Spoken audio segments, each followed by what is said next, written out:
Welcome, Wildcat fans. I'm Cindy McCarthy, and tonight I'm being joined by Tanner Carlson, and we are broadcasting live from Springville, where the Wildcats are taking on the Orioles in the last football game of the season.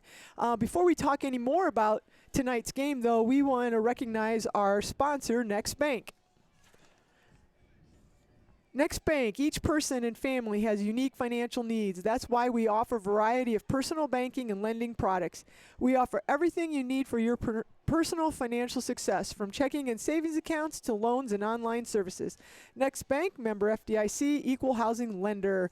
And I think and we maybe can talk a little bit more about Next Bank as the night goes on, but considering this is our last broadcast for a while, but we really appreciate Next Bank giving us this opportunity to do the Wildcat Sports Channel. Absolutely. And it's been a lot of fun. We've been able to do quite a few volleyball games and and all the football games. So actually, before we even talk anything more about the game tonight, we're going to go ahead and pause, and we've got the teams lined up here for the national anthem, and they're bringing the flag out on the field. So we will pause for the national anthem.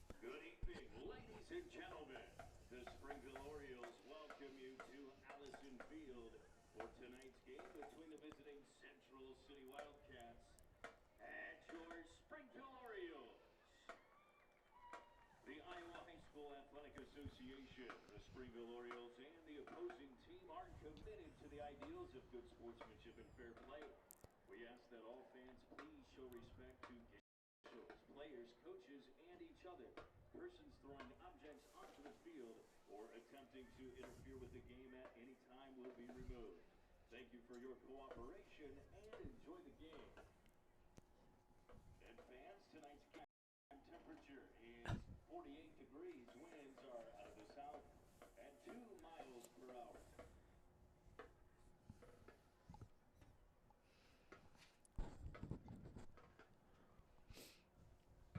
And fans, presenting the colors this evening are members of the Springville American Legion Post 331. Now, ladies and gentlemen, please rise and kindly remove your caps as we honor America with the playing of our national anthem, which is being performed by your musical pride of Springville marching band.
All right, so that's it for the national anthem. So we'll kind of do our little game preview here. You want to start with the Orioles, Garth? Yeah, so coming into tonight's game, Springville's 6-3. Two of their losses have been to the actually all three of their losses have been to teams that we've lost to: Turkey Valley, Easton Valley, and Midland. And we have another loss thrown in there. But so they're coming in 6-3. Plus, I think they're going to have an extra game on the season. They played that 0 week. Yep. Yeah. So anyway, 6-3. And just kind of real quick, some of the names that you're going to probably be hearing tonight. The quarterback for Springville is Kyle Kopis, and he's completing about 50% of his passes. He's over 1,000 yards in passing yards this year. He's got 24 touchdowns and 10 interceptions. So he does he's pretty much done all of the throwing there for the Orioles. And then for rushing is Spencer Demeen. Spencer's coming in with about he has 885 yards. He's averaging about 5.7 yards a carry. He's got 11 touchdowns, and he's pretty quick, so he's their main back. He's got 155 carries, and they've got Jacob Hungate with 55 carries, and then Kyle Kopis just from scrambling probably and maybe doing some quarterback stuff. He's got 61 carries. So Demeen's going to be doing the bulk of their carries, and so we're going to have to keep an eye on him. And then Luke Menster is leading in receiving, and he's got 425 yards and 9 touchdowns. So he's one of the main.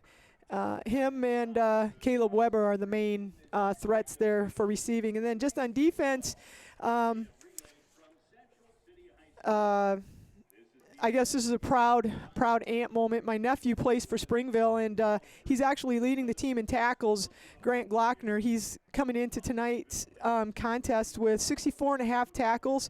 And second on the team is then Caleb Weber with about 44 tackles. So those are going to be some of the names on defense that we're going to be talking about. Absolutely. Can I pause you here quick, Garth? We have the cross-country team, which, in case you didn't know and you're listening, we have a co-op cross-country team, and they do kind of a little ritual where they run the game ball from Central City to Springville tonight for the contest, and one of the games at Central City, vice versa. So they'll run from Springville to Central City. So kind of a cool little shout out for some of those kids. And, that's they were talking on the way up here. I was talking to a few of them, and they were like talking about who ran the whole way and who didn't. And so it's like about 15 miles, I think, total. I've actually run half of that myself. But so it is kind of a cool tradition. Obviously, we are together with the tractor bowl, with our cross country, Springville and Central City. So it is kind of cool thing that this tradition that they've started, and this is considered like the tractor bowl. That started way back in the day, and so it's kind of a fun game to have. And the last couple years it's been at the end of the season, so kind of a fun way to end the season. So cool thing for the cross country. And before we talk, I guess real quick here before the game gets started, we got to give a shout out to Emily Stahl, who punched her ticket to the state cross country meet on Thursday. They ran at Dyke, New Hartford, and I heard she pretty much dominated the field. She won by a minute and 15 seconds. Wow, it's pretty amazing, and she's just a great runner, and I've had the privilege to coach her, and she's just a machine, and she's a great kid, yeah. And probably hasn't said more than 100 words in her 3 years that I've coached her. She just does what you tell her, and she goes out and runs, and she dominates. So good luck to Emily at the state cross-country meet. And I just heard that there was a lot of PRs. So sometimes in running, you want to do well and you want to try to, get to state. But sometimes it's about PRing and just getting better. And I know a lot of those kids are going to be coming back next year. And so I'm sure the cross-country coach is looking forward to that. So anyway, let's go ahead and talk about 3 minutes left. Yeah, we got about 3 minutes. So let's talk about some of the statistical leaders for the Wildcats. Yeah, so passing leader for the Wildcats is Nick Reed. He's completing about 57% of his passes on the year. He's got about 872 yards. He's averaging 15 yards per completion. He has 4 interceptions, 12 touchdowns. Last year he went the whole year without an interception. I didn't realize that. So he's got 4 this year, a little more than he had last year. But so our offense was pretty well. I would last guess. Year. I would guess.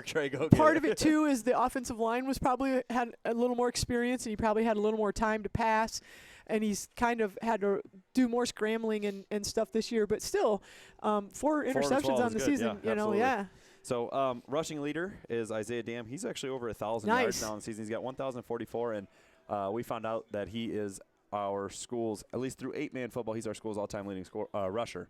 And he's because I think didn't he have 1,000 yards last year? Also him and Trey yards last year, and then the year before that he had like 500 or something. Okay. So he passed Wade McKinney. And he's passed him by a couple hundred yards. Nice. So, well, congratulations, Isaiah. Yeah. So he's our leading rusher. He's got 8.8 yards per carry, which is a great number there. Yeah, no kidding. 13 touchdowns. His longest touchdown is 68 yards. Second leading rusher is Nick Reed, quarterback position on scrambles.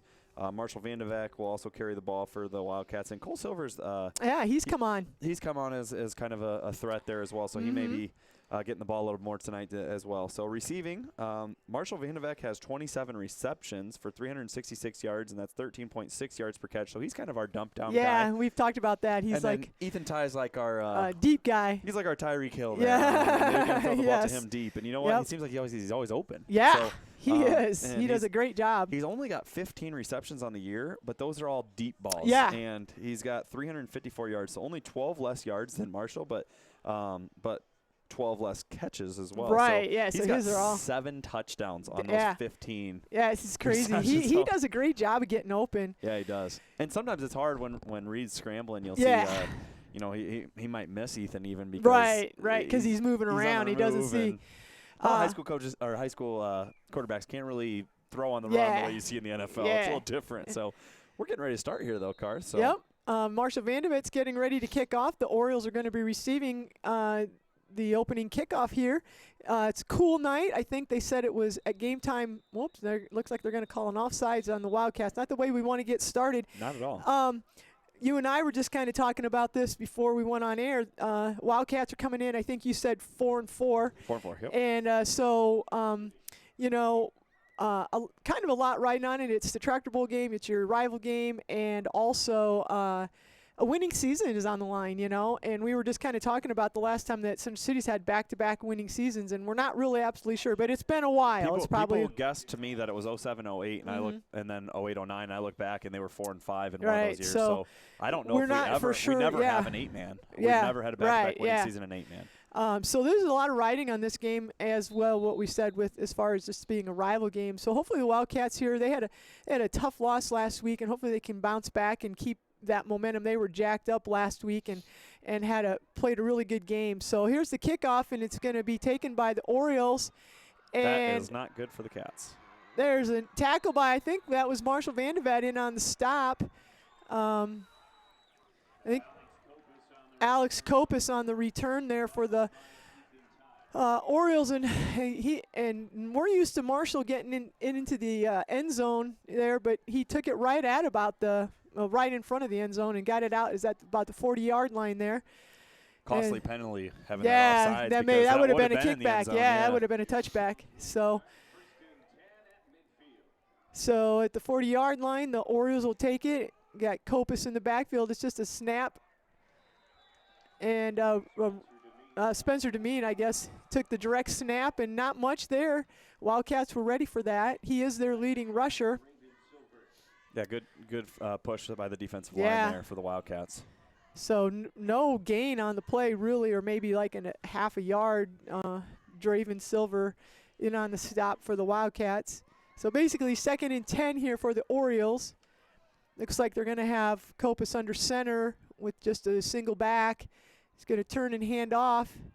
And good push by the defense, but then we don't wrap up. Oh, they did. Yeah. Look, we had a great push. That was going to be about a 5-yard loss. And Demeen's a small kid, and he almost got loose, but the Wildcats were able to slow him down here and about gain about 2 yards. So it looks like 3rd and about 8 there for the Orioles. So they go straight under center, no huddle, and they do a direct snap to Demeen, and I think he's short. I think he's short as well. I think he's short by about 5 yards here. Oh, yeah. We're at kind of a weird angle, just so you guys know. We're at a different press box here for a little more space, but kind of a hard angle for us to see on that. Looks like we're just going to have to kind of go with the down markers. I would say 4th and 5, and it looks like – so they got to be on they're in Wildcat territory, probably about the 35-yard line, just inside that 35-yard line. It looks like they're going to go for it. So big play right here for the Wildcat defense. It looks like Kopis goes in under center, and they just got the eye back there. He's going to turn and pitch it, and that's going to be close. I think he's man, they're giving him a great spot. Oh, man, I think he made it to that yard line. But they say he did just got to the 30-yard line, and so that's going to be a first down. I thought the Wildcats had him stopped short there. But 1st and 10 here for the Orioles, so Wildcats have to make a play here. Wildcats have had some good defensive push by that D-line here to start the game, so hopefully that can maintain throughout the night. Yep. So it's direct snap to Demeen, and then there's a double reverse, and then they Copus, and he throws it to Demeen, and Wildcats got fooled on that, and there's a touchdown. So Demeen took the direct snap, and then I think they gave it to Hungate, and then Hungate gave it to Copus, and Copus hit Demeen then, who went out on a route after he took the initial snap, and the Wildcats kind of lost track of him and just gave up the touchdown. So unfortunate way to start the game, but hopefully we can clean up the penalties, and I think we'll be okay here. There's a direct snap, and Draven Silver gets there. There's going to be a pass, and it's going to be out of the end zone. So good defense by Draven Silver. He sniffed that out, and I think that was Luke Menster they snapped the ball to, and he looked like maybe the option to run or pass, and Draven got right there and made him throw it, and he had to just throw it away. There's nobody open. So good defense there to deny the 2-point conversion. So we're at 9:29, and we've got Springville 6, Central City 0. Quick score there. Yeah. After a drive that the Wildcat defense looked like they were actually doing all right. Yeah. Questionable first down that ended up leading that was to a touchdown. Tough. That was tough. Well, hopefully the coaching staff will talk to the Wildcats, and they'll be a little better prepared to stay at home on that kind of a play next time. I think, I think the Orioles do a pretty good job of mixing in the pass and the run, so you just got to be aware of that. We got a great crowd here tonight. It's a little chilly here, but not too bad. It could be a lot worse. No wind, and looks like quite a few Wildcat fans here, and Springville's got a pretty decent crowd. So typically you do for Central City Springville. So this is always one that we want to. Okay, so the kick is deep to Marshall Vandevek here, and Marshall's kind of stops. He probably should have just kept running on that. He kind of lost a few yards by trying to pause and make a little extra out of it. But regardless, that'll be Wildcat ball right around the 16-yard line. So Central City has it. They're going to bring their offense out on the field, and hopefully the Wildcats can march down the field and get a touchdown as quickly as the Orioles did. So exactly. We got a couple listeners here. We got Keith Knight. We've the uncle of Nick Reed. He says, let's get a win to end the season. And we agree. And Kathy Woods, go Cats. So shotgun formation, the ball's going to be snapped to Nick Reed, and then it's going to be fake handed off to Ethan coming around the side, and then it's a give to Isaiah Dam. So it looked like two defenders from Springville kind of bit and thought Reed was keeping it. So I thought he had something, but it kind of closed. I thought Isaiah was going to get away, but good job to the defensive tackle there for Springville. So Wildcats will come back out in the shotgun formation. This time they have an empty backfield. Isaiah Dam going in motion. Reed's going to hand off to Dam, and Dam gains about 5, it looks like. Nice run there by Isaiah. Absolutely, good run there. So goes right around the left side off of some motion there, and quick handoff by Reed. So that brings up third and 5. Yep. Yeah, so hopefully the Wildcats can dial in here. They're bringing Dam out, and Reed comes back in. So this is a passing formation most likely here for the Wildcats. But what do I know? We go Reed split out, and then we have Draven. We're going a shift. Yeah. Yeah. Did we get an offsides? I think it might be. Offside. Yes. On Springville. So that's exactly what we wanted there. So that's going to be, if it's not a first down, it's going to be pretty dang close. Oh, yep. That's first down. Nice. Big first down for the Wildcats who started on our 16-yard line. So that puts us out just over the 25, just about 26-yard line. So here goes the Wildcats. Isaiah Dam in the spinner back formation. Got Reed split out. It's going to be handed off to Marshall Vandevek, and they're going to run the reverse, and Reed's going to keep it. We'll see how far he keeps it. I think he 8, 9. Yeah, he got about 8. He slipped out of bounds. Yeah, I think he went to make a cut and kind of slipped there. So the Wildcats kind of go back to a very similar play that the Springville did. Springville was running, and we did have Ethan Ty going deep, but the Orioles did a good job of covering him. Those safeties for Springville are pretty quick, so hopefully Ethan can still find a way to get open tonight on those deep balls. So it's second and really short here for the Wildcats. So nice gain there on first play by Nick. We're going shotgun formation. I'm assuming Dam's coming in. Yep, Dam's coming across, and they're going to fake it to Dam, and then Reed's going to throw it way over. I don't know what happened Keegan's there head for on Keegan that one, or miscommunication. I guess that's where you try something like that because you got 2 more downs to get it. So absolutely, I don't disagree with that at all. So they went shotgun formation. They faked the handoff to Dam, which is what the Orioles thought they were going to do, and then Reed come back to that problem. And that's nice when you can change it up and put keep them on their toes or keep them on their heels maybe, I guess. So now we go in shotgun formation with Reed and Dam in the backfield here. Orioles are packed in tight on this one. And they're going to hand it off to Ethan Ty, who's going to get it, I believe. I think he's got it. Yeah. He's got a first down there on the other side. So Ethan Ty was brought around the right side there, and he gains about 3, which is plenty for the first down. It was 3rd and inches. So that will bring up a first down for the Wildcats. There's 7 minutes and 10 seconds to go in the first quarter. It's been a good football game so far. Yeah, it has. Springville's quick. I mean, they're not very big, you can tell looking at them, but they're fast, and those holes close really quickly. So direct snap to Isaiah Dam, and Dam's going to kind of drop outside, and he drags 1, drags 2, drags 3. Run. So he takes a nice run. He takes 3 guys with him. He stiff arms the first one, guy, and then the next guy as well, and then the third guy finally drags him by his jersey, but not after Isaiah drug him for about 4 yards. So good run by Isaiah. First down there for the Wildcats. I wouldn't say that was great blocking by the Wildcats, but Isaiah just made a play. But at the initial contact, it was enough for Isaiah to get into a gap, and then he did the rest on his own. So, 1st and 10 for the Wildcats. So this time we have shotgun formation, Reed and Dam in the backfield. We have Marshall Vanderbeck split left, and the ball's going to be handed off to Isaiah, who had an opportunity to cut up. I think he probably could have on that one, but he drags it outside, and there's a couple Orioles waiting for him on that one. So I think it's just a gain of inches maybe on that one. Not we much. didn't get much. So we got back to the line of scrimmage, but not much more. The Wildcats are coming out with about a 2nd and a long 9 here.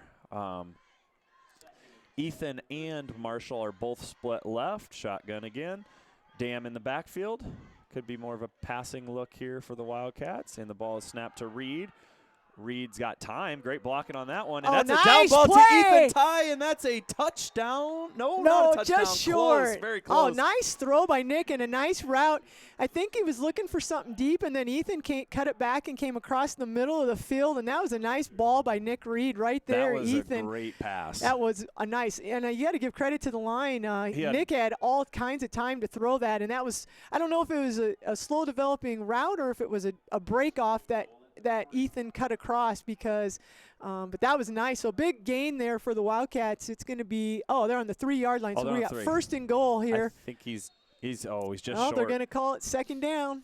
Yep, so Isaiah Dam took the direct snap on that. We kind of went to our big boy package where we put Draven, and I couldn't tell who the other running back was in the backfield, but it might have been Keegan even. And we just tried to let Isaiah go behind him, and he gets probably 2. We're kind of at a really bad angle here, Garth, on this one. At this end, it's just the ball's way at the other end, and we just got to kind of rely. I mean, he gained a yard or so it's got to be just inches. Yeah, so another direct snap to Isaiah Dam. He's met at the line. He's going to keep his feet moving, and he gets in. Yes. So he gets hit at the Wildcat line. touchdown. Breaks the tackle and then gets hit by 2 more guys, but gets through the line of scrimmage and more. So that's a touchdown, Isaiah Dam. So they Good offensive drive. They gave the points to Springville and us as well. They got Springville at 12. Yeah. All right, I guess they have us at 12. We'll take it. Yeah, 12. That was a 12-point touchdown. 12 point. Hey, we should not be mocking these scoreboard keepers because those are hard to come by. Yeah, they are. And we give a special shout out to ours, Vaughn, who does ours all the time, and Miss Meyer. Yep. Or Asprey, as many of you know her still. So the Wildcats are going to do what they do. They're going to go for the extra point kick here. Marshall Vanderbeck is a dangerous weapon. Yes, he is. To have. If you can just get – that's a jump. I was That's going to say. Yeah. Jesus. He came about 5 yards across the line of scrimmage, and then nobody threw the flag at first, and then Isaiah pointed at him, I think. Yeah, Jack Hoagland there trying to come out on the edge, I think maybe thinking they're going to try to get a block on this extra point kick. So put it at about the 1 yard line or 1.5 because so now they're going to go for it, and that's what a lot of college teams do too. You get the opportunity to do it from the 1. Yeah, it's huge.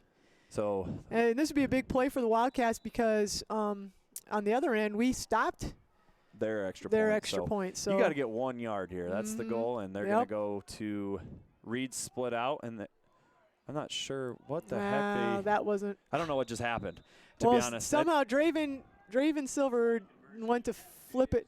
Sometimes you outthink yourself. You know what?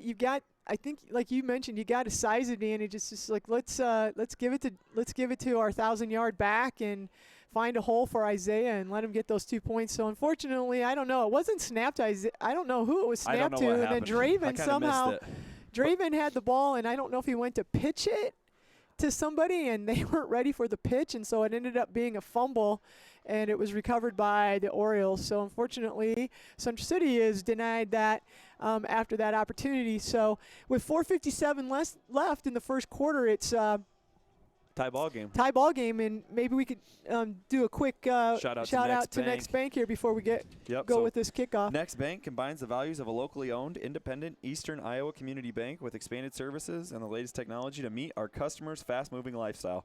Bank on your success with Next Bank, member FDIC, equal housing lender. So no extra point for either team, so that leaves it at 6-6.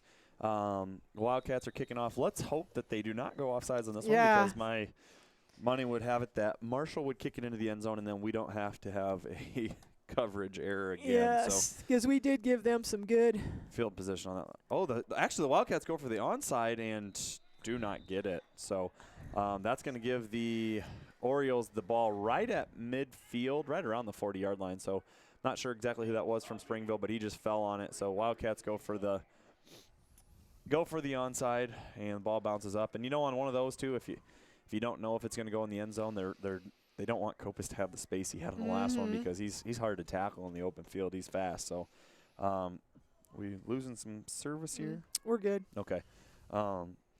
So looking at the Wildcats, they're coming out in their 3-3-2 defense here. Orioles, there's discussion amongst the officials on something here. I'm not sure exactly what it is, but they're throwing a flag, false start on the offense. I thought they pointed towards us. Well, on the kicking team, I should say. So on the kickoff, they call a legal procedure. So then they would take it 5 yards back and re-kick, I believe, is the. Oh. Which hopefully Marshall can get that thing in the end zone here, because as we talked about, we had a little coverage difficulties on the last one, but I don't know what's going on. That's two penalties now on our kickoffs. You know, we haven't had any all year. And that's unusual. We haven't had any problems with that. So it kind of hurt us that last possession. It put them at the 40-yard line, and now they're re-kicking. And I mean, you got to kick it away now. Yeah, they're gonna kick it deep and hopefully Marshall. The bad thing is when the air gets a little cool like this, the ball doesn't like to. To be honest, you could just kick it right past that front line though, and let it does. Look Look at that gap. Yeah, There's a pretty big gap. That's not a terrible, because then they're just going to fall on it anyway, so that might not be a bad idea. So we'll see here what happens with Marshall as the Wildcats are going to re-kick. So Marshall Vandevet getting ready to kick, and they go for it again, and that's what they did. They put it right past, and that's actually worse field position than it was on the last one, to be honest with you. I'd like to see it go a little deeper, because we're still giving them too good a field position to start. Right around the 40. Yeah. Is that at the 40 again? I think it's right at the 40. 36, they say. So I don't know if that's their 36. Must be on their 36. Yeah. Yeah, we can't it's on Springville's 36. So we're just putting ourselves in a hole here with these penalties on these kickoffs, and I think you just got to trust that Marshall can kick it deep.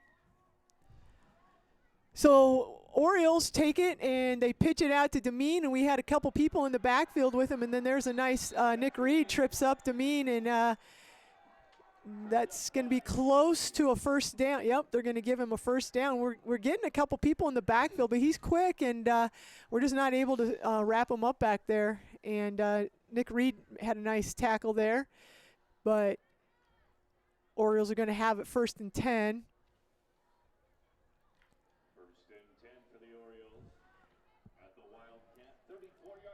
They're on the Wildcat 34-yard line, it looks like here. So, again, Kopis under center. You got a fullback and the tailback, and there's the handoff to Demeen. And, I mean, you can't get that. There's a pretty big gap. That's not a terrible, because then they're just going to fall on it anyway. So that might not be a bad idea. So And it looks like Spencer Demeen and Ethan Ty in on the stop, and Ethan's kind of holding his arm, and he's been kind of having a problem with his arm the last few games. And if we lose him, that's going to be unfortunate. I think he looks like he's okay. Yeah. He's walking off. He just held it for a second there. They paused it, and then I think he's all right. But regardless, it's 2nd and 5 here for the Orioles. So that brings in Eli Fleming, I believe. Yeah. Came in for Ethan. So the Wildcats in the I formation with the quarterback under center. They just hand it off to Demeen, and this time there was a great surge by the defensive line, and I think that's going to be Keegan Kula coming up off the bottom of the pile there for his first tackle of the night. Or he was in no hurry to get back to the defensive side either. He just slowly walked. And, yep. Ethan did come back in. Yeah. So glad to see he's okay. So it looks like there's about 4 yards to go here, 3rd and 4. So big stop here. And there's a pitch to Demeen to the right-hand side. He's going to get outside. He hurdles Marshall Vandeveck, and then he's That's a flag. Yeah. Can't hurdle. And then he's brought down by Ethan Ty, who just checked back in. And we had that called against us, and that cost us a touchdown. At Midland, right? Was it the Midland game? Was it Midland or No, I think Key? it was I feel like it was the home game before that. Easton Valley? Was that Easton Valley? Yeah, it was Easton Valley. It was when you were calling the game and I was announcing. Yeah, and that was Isaiah Dam did the same thing, hurdled a kid and was able to get in for a score, and they took it off the scoreboard for us, and that really was hurt the Wildcats then. So this should be definitely. I'm not sure what they're talking about. They're discussing whether Marshall had lunged at his legs or whether he had feet on the ground. Because if Marshall was standing there. If Marshall has his feet on the ground, then it's a penalty. But if Marshall has already lunged, he can hurdle the defender. He was pretty much. I thought it looked like Marshall was standing there ready to tackle him, and then he just jumped right over Marshall. And you gotta. Oh, they're picking it up. You gotta be kidding me! Wow. That's a tough one for the Wildcats. I don't agree with that. Yeah.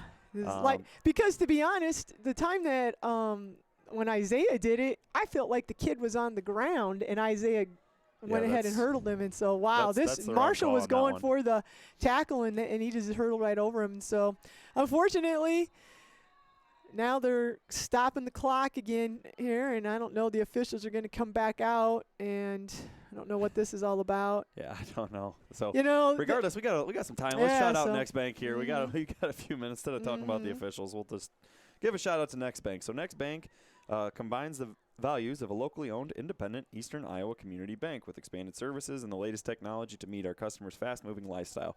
Bank on your success with Next Bank, member FDIC, equal housing lender. So regardless, the officials are meeting. It's 1st and 10, right at the goal. They have the yard markers out, but I don't know how you get first down on that one. It's at the goal line. It's at the goal line. So I guess I don't know what they did, but they're saying wind up the clock. There's 3 minutes to go. Basically, it's 1st and goal from the 10. It is just outside the 10-yard line, but they moved the chain off. So they're going to say 1st and goal. So unfortunate play there, and so hopefully the Wildcats can make something happen, maybe a turnover here. Orioles are in a I formation. Kopis is rolling out. He's looking, and there's nobody to throw to there. He took the snap and rolled out to his left, and there was no Oriole in the vicinity. So there's one stop there for the Wildcats, 3 more here, hopefully, and it's going to be 2nd and goal from the just at the 10-yard line. Yeah, and Springville hasn't really had a lot of success running up the middle. They've had their success when they've gotten him around the edge, outside. So if we can just, maybe make an adjustment, contain them and keep those DNs out there. And we've been actually a couple times we've gotten into the backfield, but he's just been able to get around that. Quick. So so the Orioles are going to come in again, I formation, Kopis under center. They got a motion, and there's a handoff to Demeen, and he's going to pick up about 5 yards there. Bunch of different Wildcats in. Cole Silver, Nick Reed, Ethan Ty.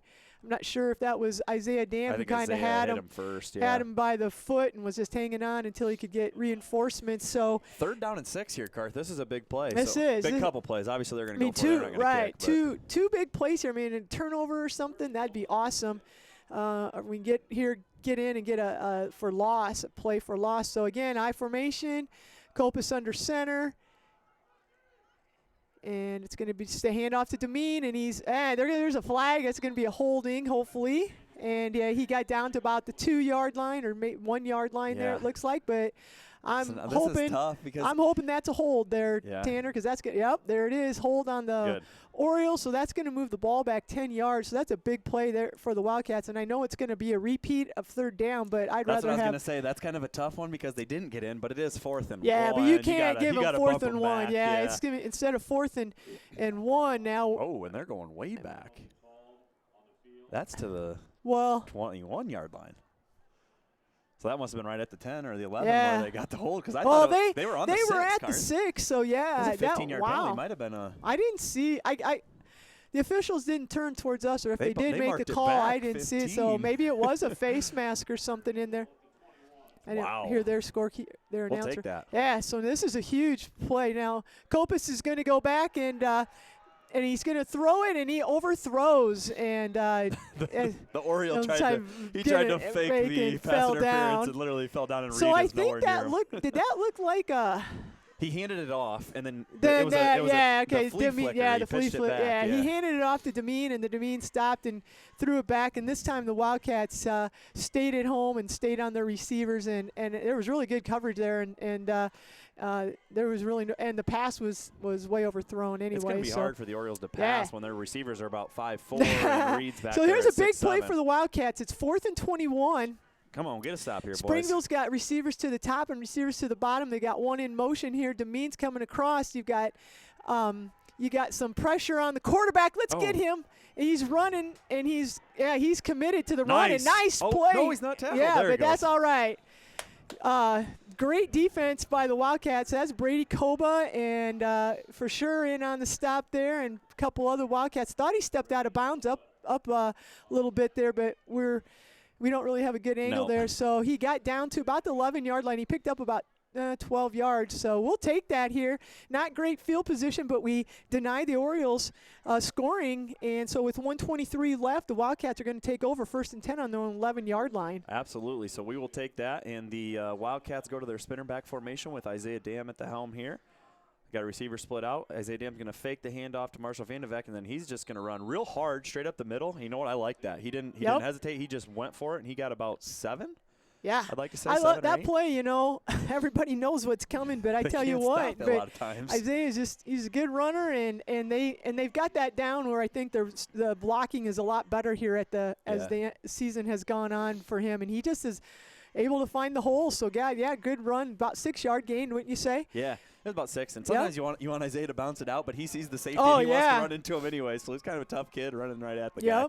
But they're going to go the similar formation here, and they're going to bring Vandevek through, and it's going to be the exact same play to the other side, and once again, Isaiah Dam is spun around 10 yards. Yeah. So he gets drug around, kind of does a 360, but stays on his feet. I was hoping the ball was going to stay in there because he kind of had it tucked high as a running back. That's obviously not where you want it, but somebody got a hold of it, and it kind of ripped it up, but he did not lose possession. So strength of Isaiah keeps that one Wildcat football. Big first down for the Wildcats to move the chains starting deep in their own territory. I'm not a brainiac, but I think they're going to run the same play. And I am wrong. And they handed it off to Marshall Vandevek, and he gets too much of a delay there. Yeah, so he handed it up. It was the same play, but they handed it off this time. And they got to make a quicker decision on that, I think, and give Marshall a chance. By then, the defense had sniffed that one out and got through the blocking. So a loss, unfortunately, on the play of about 4. So not what we wanted there. And I think that's going to be the last play of the first quarter. So all right. After one quarter, it's 6-6. Each team, each team has had the ball twice. The Wildcats are on their second possession. The Orioles scored on the first possession, and as well as did the Wildcats. And then we stopped the Orioles, and now we're moving. So let's go ahead and talk about next bank. Yeah, so from your first checking account to your first car, first mortgage to retirement, and all the money matters in between. Next Bank people relate because they're your people. They are in your community, sitting beside you at your kids' game, working local fundraisers, and shooting the breeze at the grocery store. Start building the banking relationship of a lifetime with Next Bank, conveniently located in Central City, Waterloo, Cedar Rapids, Marion, and Coralville. Member FDIC, equal housing lender. So far the Wildcat defense has looked good on the touchdown. The touchdown the Orioles got, it ended up being a double reverse, and then there was just no backside contain. But that only came after what could have been a stop on 4th down there that looked really, really close. Yeah. Our angle's not good enough, but that is. It didn't look like he made it to there, but we did not think he had it. Yeah, they did it. So, regardless, Wildcats take over the ball here on a 2nd and 14, and I don't know. I couldn't really see what happened. That was Isaiah Dam, okay, and he Isaiah just took the ball up the middle there, and he got tripped up right away. Yeah, I kind of lost the football on that one, but Isaiah got about 2, so it looks like maybe 3 according to the – I don't know, he got back to the line of scrimmage. Yeah. So 2nd and 10, there's a gain of 4 there by Isaiah. I'll keep guessing numbers till I get it right. Actually, it's 3rd down and about 14. Oh, yeah, I know. 3rd and 10. 3rd and 10, yeah. So we're way off. So he got 4 yards on that. So 3rd and 10, picked up the loss from the Wildcats go to Isaiah, and Isaiah trips, but then he gets back up, and he gets about 4 maybe on the carry there. So not enough, nowhere near enough there. So that'll bring up 4th down and a long 6 it looks like from here. So we'll see.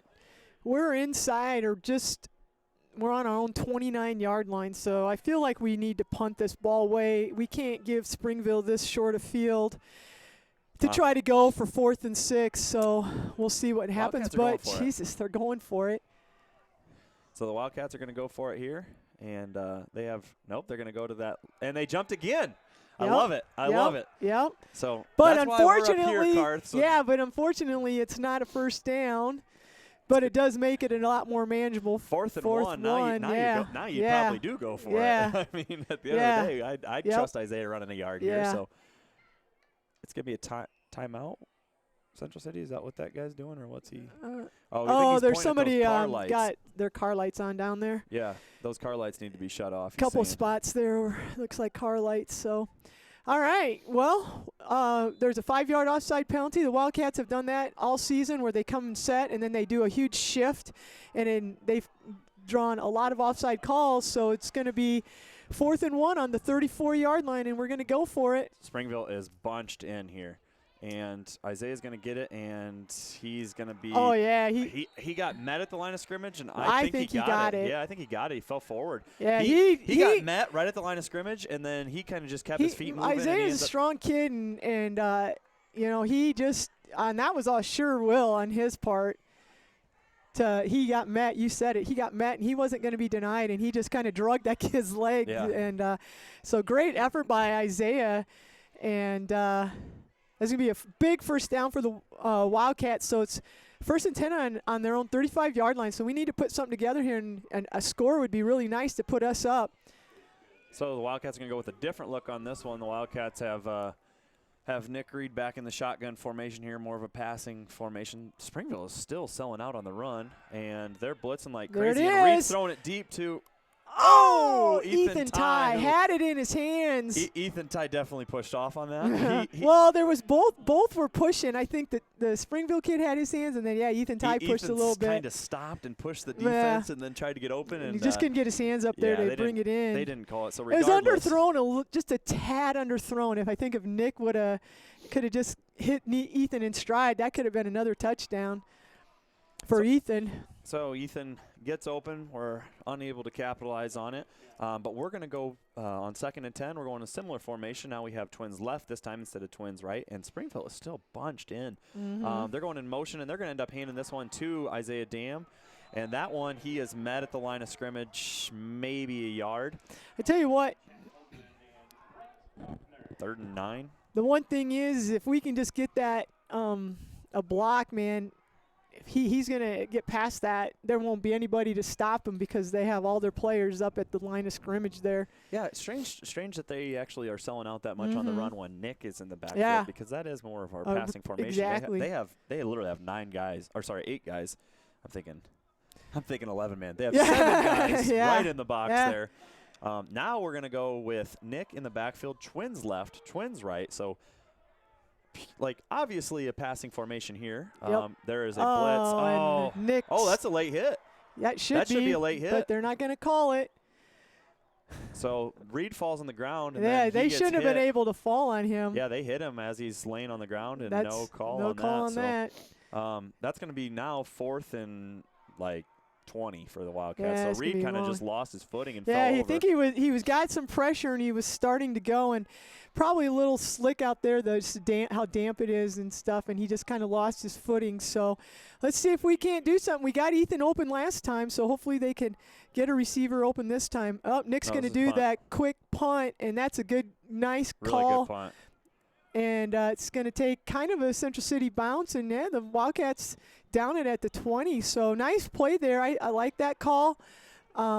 This is probably the worst field position that the Orioles have started in at their 20-yard line. So our defense has been really doing a nice job, except for the one kind of play that we got burned on for the touchdown. So I like our odds here to get this ball back and do something. We got another listener here. We got Diana Hackman saying, "Go Cats." Appreciate listening. So Wildcats now, defense on the field, right at the 20-yard line here. So the Orioles come out with their quarterback Kopis under center, I formation. It's going to be a fake pitch to Demeen, and then they give it to the good hit. Yeah, they give it to the fullback, and that didn't fool anybody. That was Brady Koba who made the first hit. Then you got Ethan Tye coming in, and I think Keegan Kula cleaning things up. Nice play by the Wildcats. They weren't fooled by that at all. Tell you what, it's slippery out there. You can see a lot both teams are slicking. I think it's just slick, just moisture and stuff, and I don't know. It rains about every other day around here. It seems like so. The field is a mess. You can see all the mud you can see all the mud. They had a game here last week, I believe. So 2nd and 10 here. Pitch to Demeen to the right-hand side, and he cuts around and gets past a couple Wildcats and is brought down by Marshall Vandevet. Picks up more than we'd like to see there. It's going to be 3rd down. 3rd and about 3, maybe a long 2. So big play here for the Wildcats. It'd be great if we could get a nice stop like we did last time and try to potentially get the ball back here in some relatively good field position. So Orioles are going to come out here, and their quarterback's under center. They got Demeen in the back, and they're just going to hand it up the middle, and he works his way up, and I think that's first down by a lot. Yeah, first down. Marshall Vandevet, they're in on the stop again. That time they did have him go up the middle a little bit, and I think maybe, I don't know if we're going to try to take away the edge there. Probably shifted out like we said to do. Yeah, and then they should quit listening to us. I don't think they do. No, I know. So anyway, we've got 1st and 10, and the ball's on the 35-yard line here of the Orioles. So they got their quarterback's in the shotgun, and he's just going to keep it. And actually, I guess that's Demeen. Just a straight snap to Demeen here, direct snap, and it's kind of similar to what the Wildcats do. And Demeen, their number 1 runner there, got about 5. Yeah, he was hit once again, right? We're hitting him. Short behind, and then Wildcats couldn't tackle. So got to finish that play at the line of scrimmage because now it's 2nd and 5. Yeah, so short 5 probably. We'll see what happens here. The Wildcats can make a big play. So we got Kopis going in under center in I formation.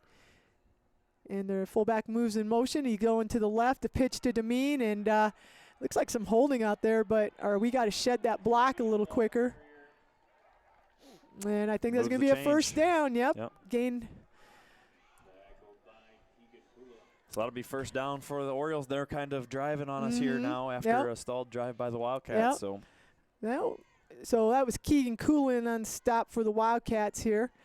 And 1st and 10, ball on the Wildcat 31-yard line. Orioles are huddling up this time. They've done a little bit of a no huddle and huddle and no huddle. This time they're huddled up and they're in that I formation, just no receivers.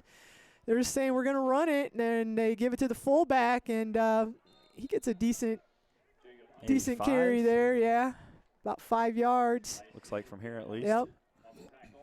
hopefully the Wildcats can make some adjustments. I feel like we have a little bit of a size advantage there, and can get the line going and maybe get a little more.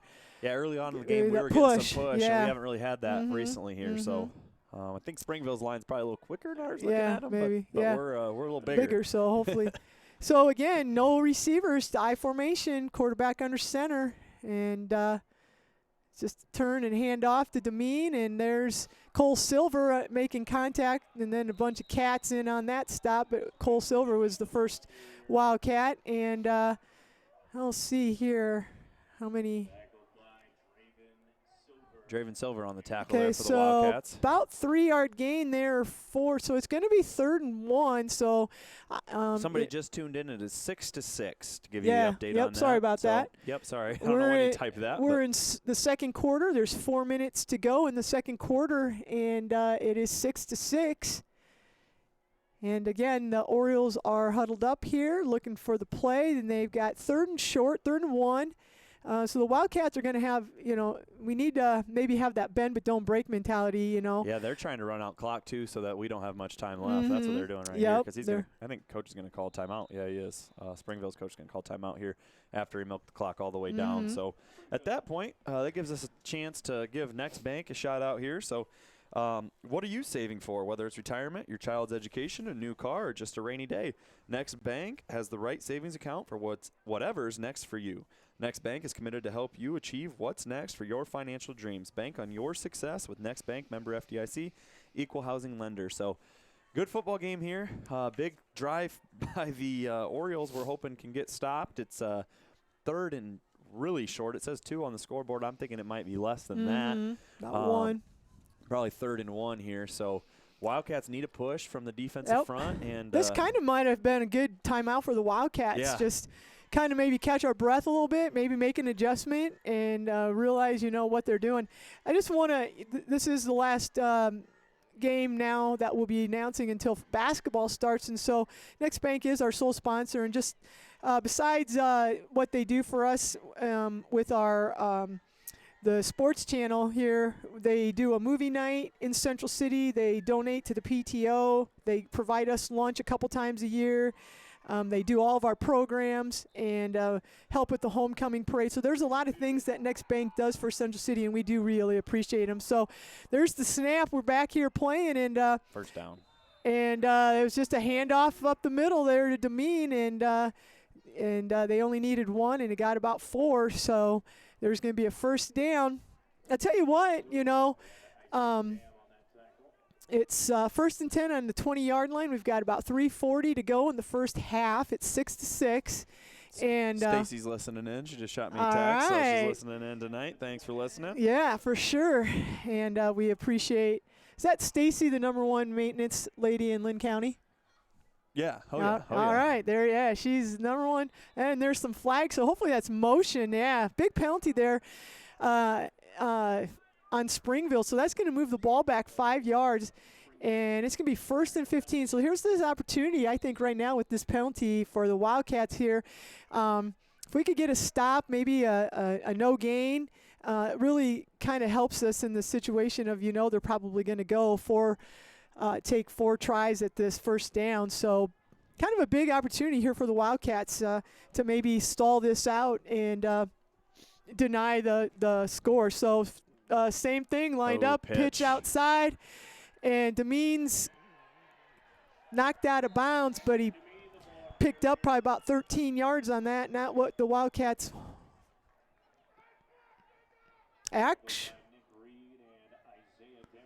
actually, he picked up a first down. Inside the 10? Gosh. I think, yeah. Wow, he picked up a lot more than we thought. Yeah. 17 or so, maybe. So he got all the way down to the 7-yard line. Yeah, wow. 18. So not just was saying how a great opportunity for the Wildcats. Now we really got our backs to the wall here. So again, I formation, turn and hand off.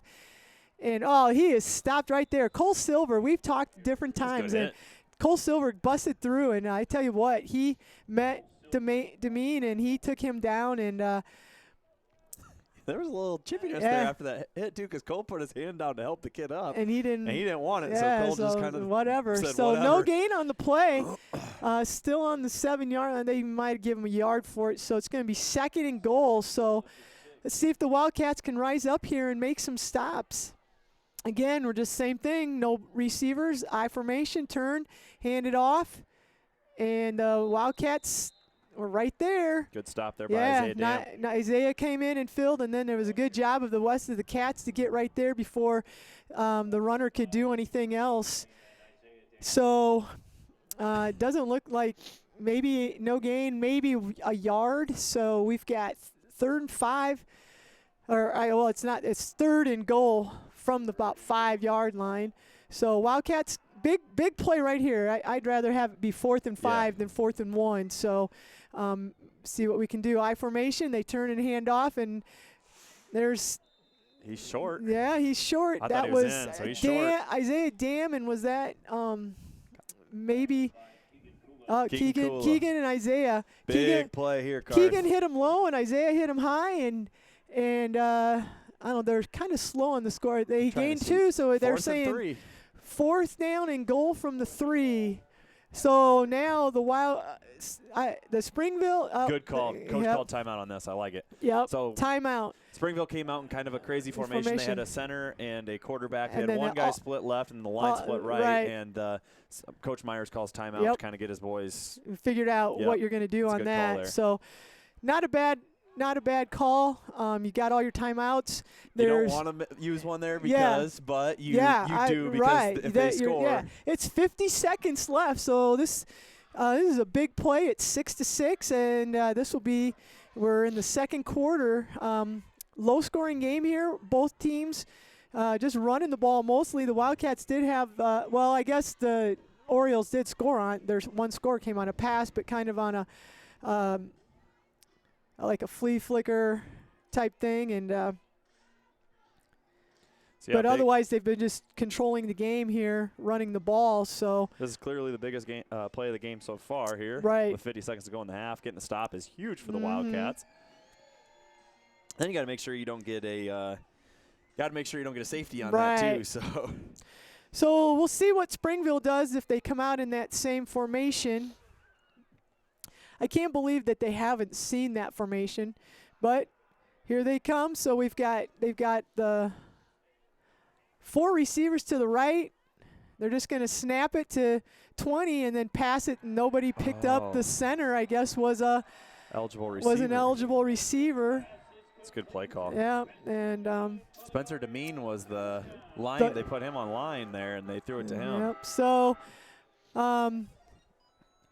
Thing is, I'm sure they have more options out of it than that, but at least if we see that again, and then they're going to line up just like that again, and for their 2-point conversion. So they've got Demeen who stays up, and then they snap it to Luke Menster, and they give Menster the chance to run or throw, and this time he was able to go around when you have the majority of the Cats off to the right-hand side there, and then nobody on the left. So unfortunately there, the Wildcats, we had pretty good defense. We just weren't able to make a couple plays when we needed it. So with 46 seconds left, it's 14-6. Orioles are up. And again, like I said, it got 46 seconds left in the first half. Just to kind of no receivers and just running down the field. And the Wildcats have to decide if they're going to challenge. It's just going to be like, we're going to run it down your throat, and Wildcats have to get fired up here. I don't see that little bit of that same enthusiasm we saw last week against Midland at the last home game, but hopefully we can get some things figured out. We're right here in this game. Talked about big game, chance to have a winning season here. We're 4-4. So Orioles are teeing it up, and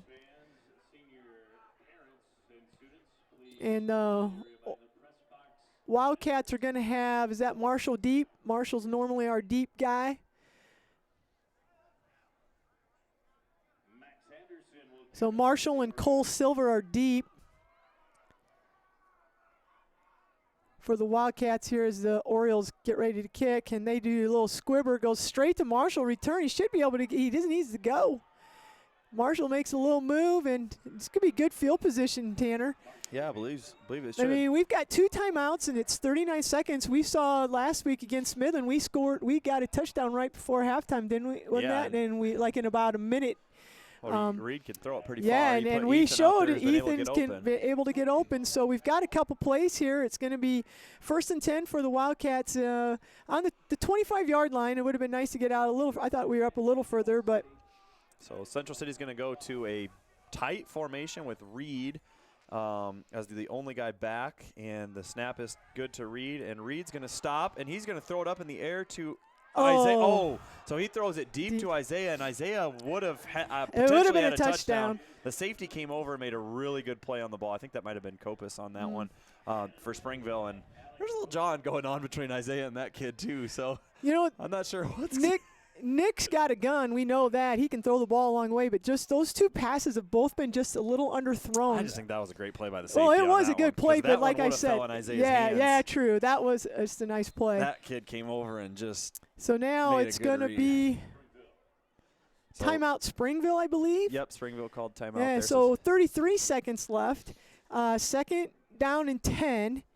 And we still have 2 timeouts if we need them. So, that's the thing is all year the Wildcats have really just done a nice job of, like we talked about, Ethan getting open and Marshall's like that possession receiver. So tonight, the 2 times that we've went deep, we've had receivers there. Yeah, it was a nice play by the Springville kid. And Ethan, had a potentially a big play there in that first quarter. So hopefully we can come back here and. Yeah, and Springville does have some. You tell they have speed in their at the corner position and the safety position, and their linebackers aren't that big, but they're fast as well. So and their line is quick. So Springville's a very quick team here. We got a little bit more size to us, but they've been able to run the ball on us. That's kind of what that last drive they were able to move the ball just on the ground. So hopefully the Wildcats can have a big play here or just get down the field quickly. I mean, you got 2 timeouts still. So.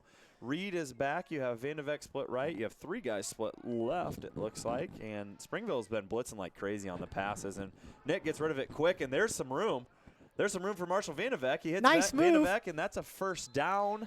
Looks like about a gain of maybe 15. No, about 15. It's going to be up midfield here. And the clock stops because they move the chains here.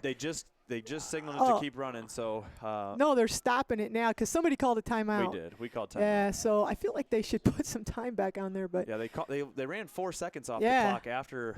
I thought after we called timeout was called. So we'll see if they do or not put time back on the clock. We don't know. Probably won't happen. But regardless, they have 1st and 10 for the Wildcats, and we are right at the 25. What says? That's not the 25. Oh, yeah. The 25 is here, so that's got to be the 40. Yeah, right at the 40-yard line.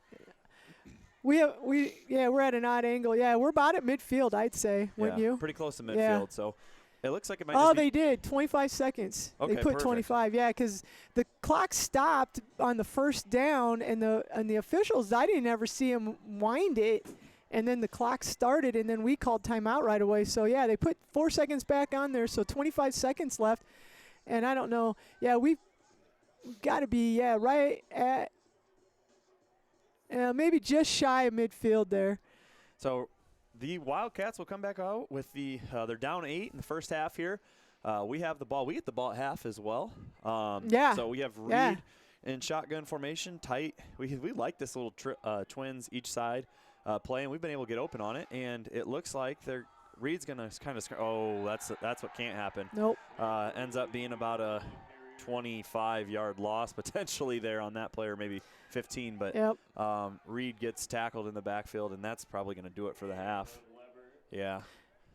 So at that point, you just let the clock run out. And that's unfortunate. It's almost I mean, we had time, and I don't know if I was watching Nick. I wasn't watching the receivers, so I didn't know if they – you still had 2 timeouts. You didn't have to go super deep, but, kind of maybe do something short over the middle there. But Reed tried scrambling out to the right, and then he turned his back and then got hit. So anyway, that's going to bring us to the end of the first quarter here. Or, I'm sorry, first half. And but yeah, so we will use this time to kind of give a shout-out to Next Bank here, and then we'll recap things that have been going on in the contest. So Next Bank is invested in their communities and ready to help local economy grow by helping your business or farm operation grow as well.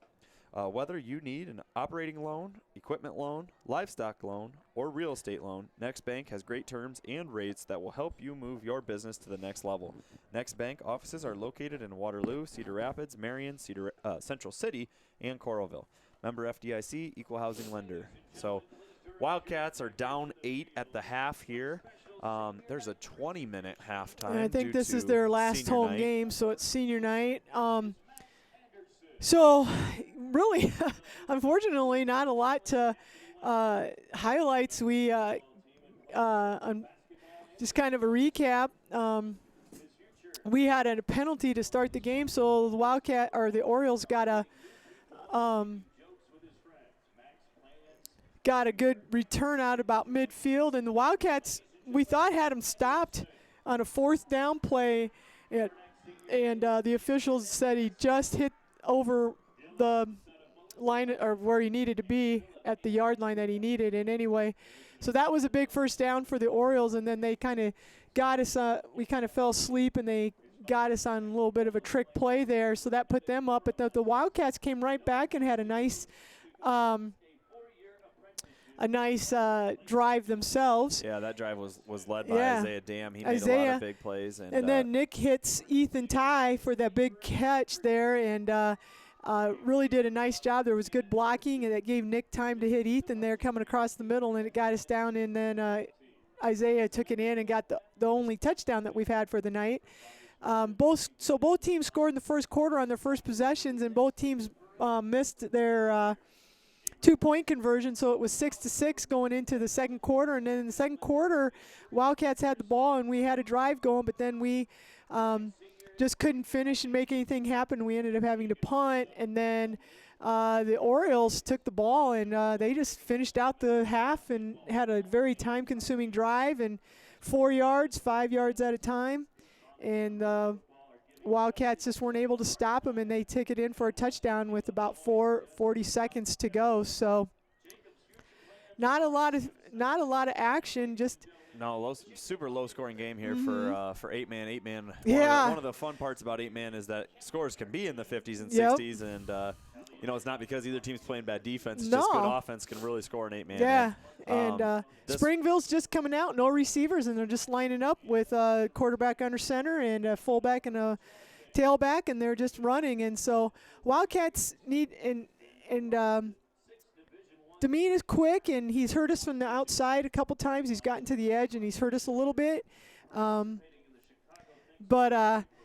hopefully we can kind of get things figured out and maybe come back here the second half. And since our line, we did talk about, we do have maybe a little size advantage. Hopefully, I don't know if it's wearing on the Orioles at all, maybe we can in that fourth quarter, have maybe get some holes and Isaiah break something for us. So and Isaiah's a hard runner too. They talk about that a lot in college, and when you have a back that's just tough, when you're a linebacker or a safety and you're not as big as Isaiah most likely, to get hit by him play after play after play. I mean, that wears on you a little bit mentally too. Yeah, for sure. We'll see if Central City can capitalize on that. And I like the decision at the end. The average fan watching, we have the ball and we have 2 timeouts. The average fan's going to say, well, why didn't we try and go for it? Well, you got 55 yards to go and you get the ball back. So you trust your offense on this one. You don't want to turn the ball over to Springville or anything we had crazy. And like, we had a great opportunity, the play to Isaiah, and then we came back and hit Marshall for that little bubble screen and got us out to midfield. But then Nick, unfortunately, we've seen both teams slip a little bit, and Nick just wasn't able to get away from the defenders, and we took that big sack, and then you just let the clock run out. You know you're going to get the ball. It would have been nice to get something and maybe take that momentum into halftime, but you're going to get the ball back to start the second half. So hopefully the Wildcats here can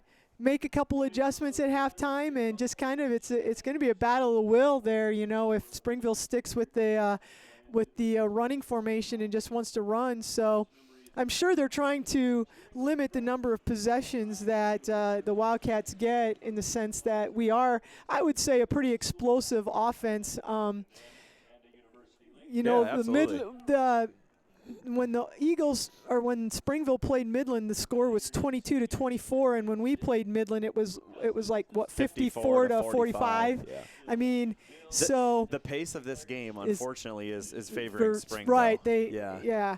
But I think if we can come out here the second half and take that initial kickoff and kind of get something explosive and get things going here a little bit, that's what I do like about the Wildcat offense, is that we can get some quick scores and make some things happen. And we talked about the Orioles are really selling out on that run and blitzing and stuff. And if Isaiah or Cole or Ethan or whoever it is, if they get through that second level, they're going to be gone, because there's nobody back there, maybe one safety. So yeah, that's big for us. We've just got to get there, because currently the problem we've been having is they have so many guys in the box that Isaiah's been getting hit most of the time when he's running around the line of scrimmage. Now he's made some fantastic plays by staying on his feet, keeping his feet driving and running hard. But you know, if we can get a good play where Isaiah gets around the corner or gets through the line and then gets to that second level and breaks one tackle, then he's gone. Yep. But, yeah, for sure. You know, that's the thing, is we've got to not – they're kind of getting to us at the line of scrimmage most plays. So on our passes – Nick's been having to scramble on most of them because they're blitzing a lot. Well, and you know, the other thing too to think about, and I'm sure Coach Myers is that if they are selling out on that, you know, maybe just do something with Isaiah, like just have him go across the middle 5 yards down and get him the ball away from the line, and you know, Kinda let him like get him out there. Yeah, they did in the last play there with Marshall Vandeveck. Yeah, with Marshall, let him, because they're putting so many guys in the box, like you said. If we can get if you get Isaiah out there, he's going to be able to make a miss and run over some people, and that way you get him away from that congestion. And so maybe Coach Meyer will hopefully be making some of those adjustments and trying to free up our backs so we can take advantage of that. Yeah, it was kind of a quick half. It's kind of a chess match a little bit, I guess. You know, the Springville saying this is what we're going to do. You're going to stop us. They've done a few things, a couple flea flickers or like a reverse, and then you know, tossing it back for the pass. And the Wildcats have run their, you know, I think we do a really good job of mixing up the pass and the run tonight. We've been doing a good job. So hopefully we can get some things figured out here and get. Yeah, so the Wildcats have the ball coming out at the half, and hopefully we can march down the field and score right back and get our 2-point conversion and tie that thing up. Because I do like what our defense is doing. Yeah. I feel like our defense, especially early, we were getting a lot of pressure. As the game kind of went on, Demeen was able to get to our backers without any pressure a few times, but he's also quick. I mean, he's pretty fast. I think maybe Cole Silver a couple times had that. I don't know if it was a run blitz, and came in and stopped. Maybe we need to, if they're just going to line up straight with no receivers, that maybe, you know, that's something that we need to maybe look at a little more. Use Cole. Cole's just had a great breakout junior year. Yeah, absolutely. You know, he didn't get any. I mean, he was basically a kickoff kid last year, you know, on kickoffs and probably punts and stuff. And so he's just had a great job on defense this year. He's really quick, and he's made some big hits and some big stops, and he did there on that one play, but we just weren't able to hold him for another play. And he's actually come on offense a little bit too. Haven't seen him tonight as much. They've used Ethan a little bit and stuff. So we've got an extended halftime. There's about 10 minutes left. The Orioles just introduced all of their seniors, and they had quite a few senior football players. So now their band is going to do a performance here, and so hopefully we appreciate everybody out there listening here, and you got about 10 minutes left. So if you need to go to the bathroom or get a snack, now's the time to do it, because hopefully you're sitting next to a someplace fire. warm. Yeah, we're cold up here. It's a little chilly. Luckily, there's no wind. I'll just say that. Luckily, there's no wind. Definitely a little chilly, but we're hanging in there. And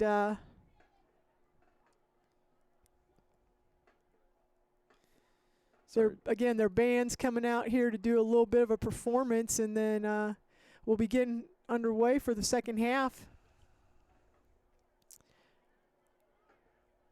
Yeah, everybody's bundled up. I'm sure the hot chocolate's going fast in the I'm assuming in the concessions. in the concessions. Absolutely. So yeah, that's pretty cool that you mentioned Isaiah is the all-time leading an 8-man for yardage.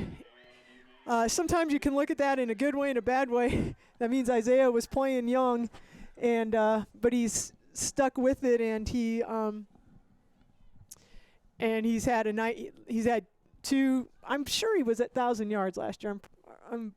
If not, he was at like 900. I thought he was really 1,000. close. I don't remember either. I thought I know Trey was over. We got phones. You got a phone, and you got. If he wasn't at 1,000 yards last year, he was close, and he's over 1,000 yards this year. So that you don't see that happen very often either. Like running back with 2,000-yard seasons, and just with the explosiveness, like you mentioned, of 8-man, you see a lot of like kick returns and long pass plays and things like that. So, and speaking of records, and with this senior class, the volleyball team ended their season on Tuesday, and you and I called that game. And Lily Kramer has a record herself for the most digs in a career, most digs in a season. In a season, yeah. So she had a really nice year this year, playing in that libero spot, and helped the Wildcats to a 9-win season, one of their best seasons that they've had in a while. So and all-conference teams came out the other day, and Emma Fritcher was a first-team all-conference player. Lily Kramer was a second team, and Sarah Reed was honorable mention. Nice. So we had 3 cats on the all-conference team. Yeah, well, congratulations to them. And Emma did have a nice season. One of our top hitters and setter, and then and obviously most aces ace serves. We went into the other night and she had 45. Yeah, I think she had one, but yeah, she's a good volleyball player, and I think she ended. This is another fun fact for you, Karth, on our numbers here. I think she ended like 2 kills short of the single season record. Yeah, wow.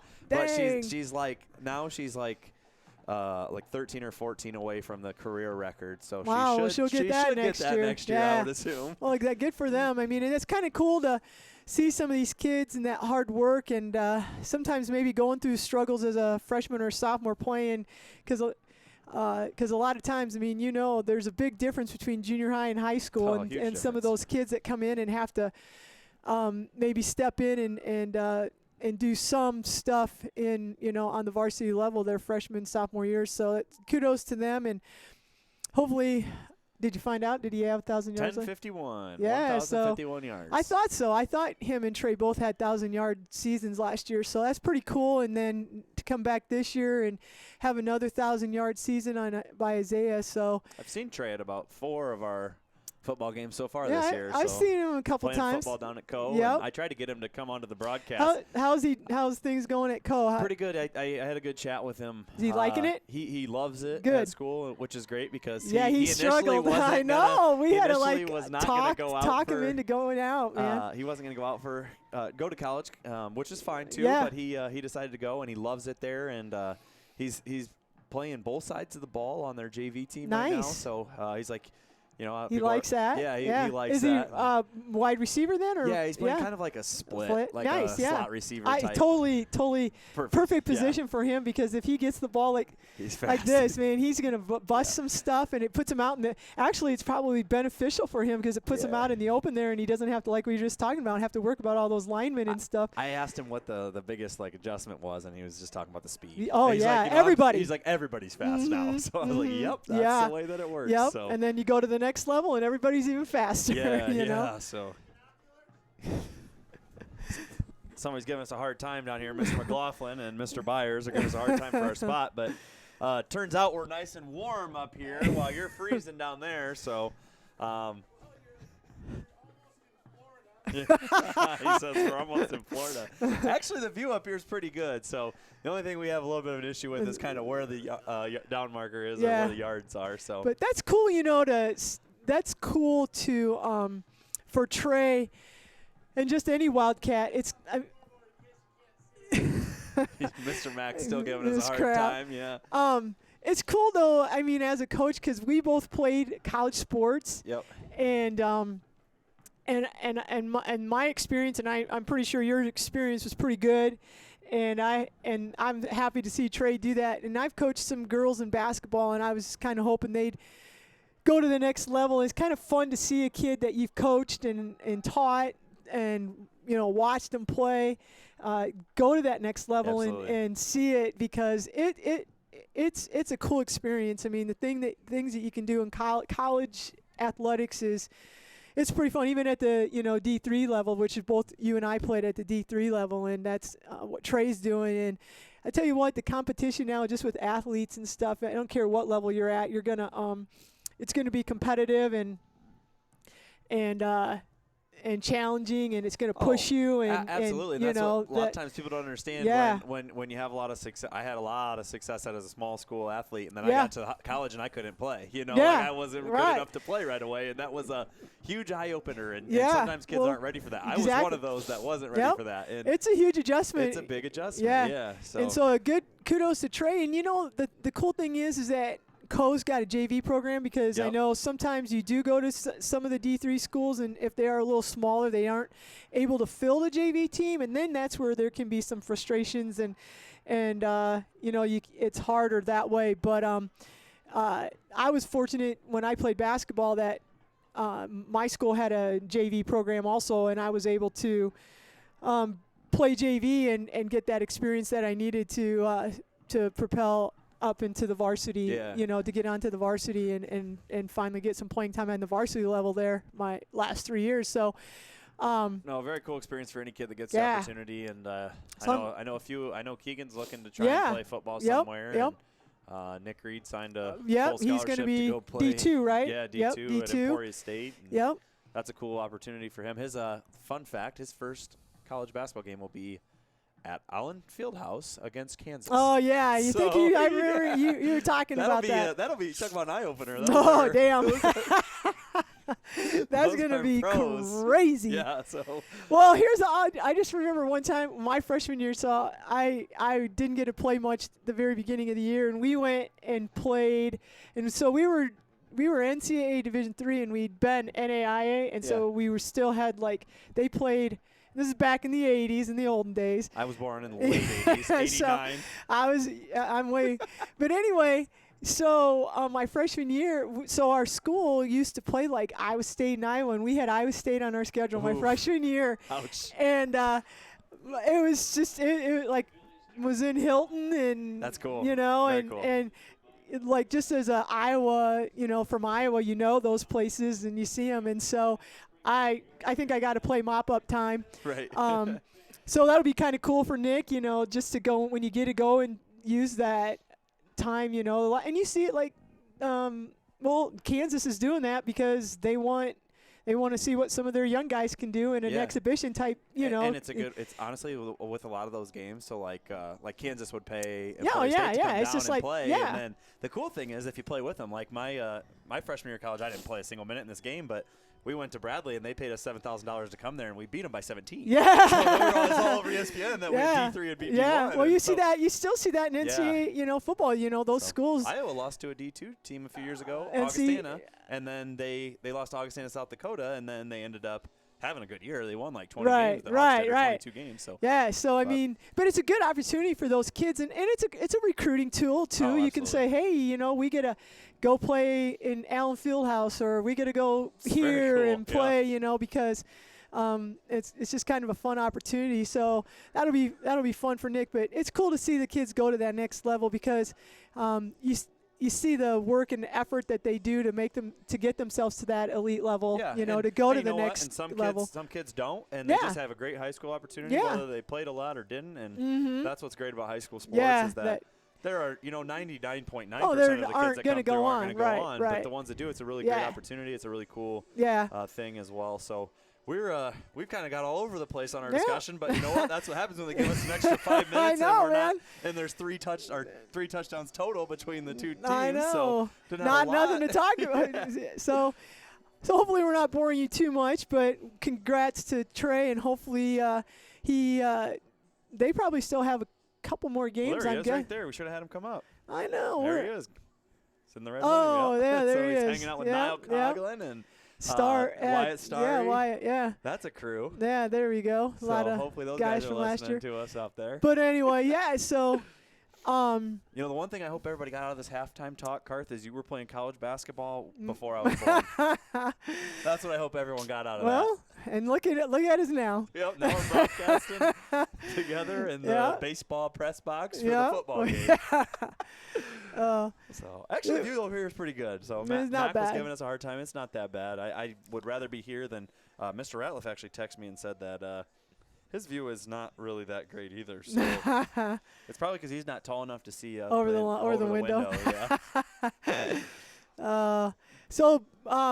Again, extended halftime because of senior night here, last home game for the Orioles, and wrapping up their season as well. And so the introductions, and so they gave them a little extra time. So both teams are back out on the field, and Wildcats are getting stretched out. Orioles are going through their stretches, getting loosened up.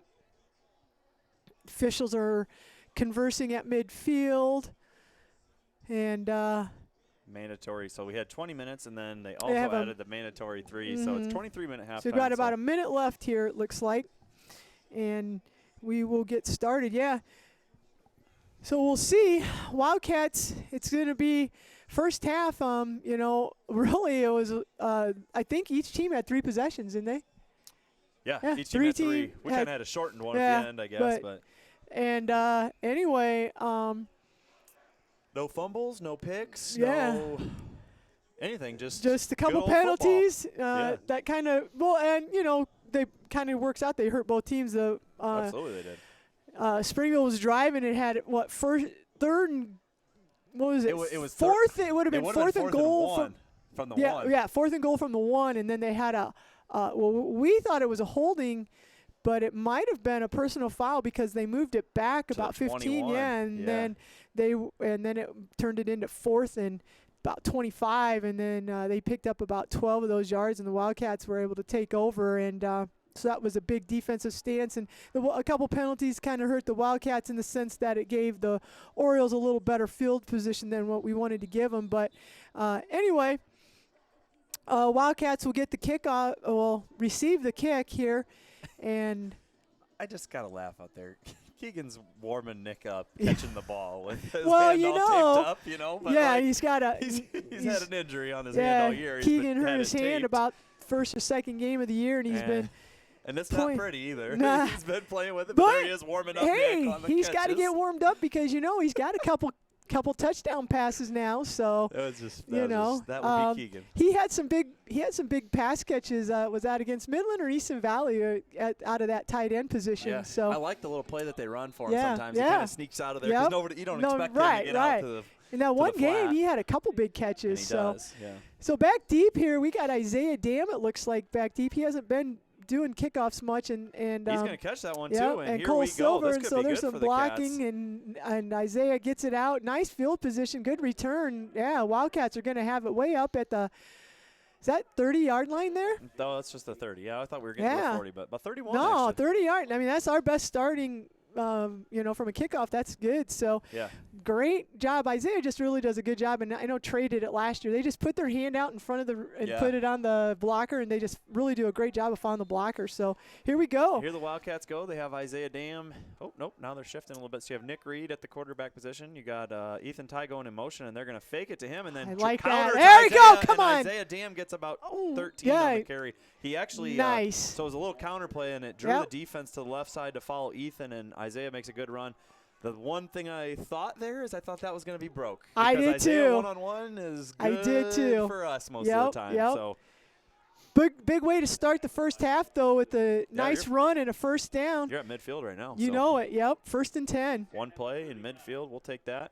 They're going to go to more of a bunch formation here now with Isaiah Dam as the spinner back. I'm assuming it's going to be snapped to him, and it is. And he's going to run hard, and he's dragging about 3 or 4 dudes with him, so that was cool. You know what they did, and they didn't run this all first half, as they did the play where they bring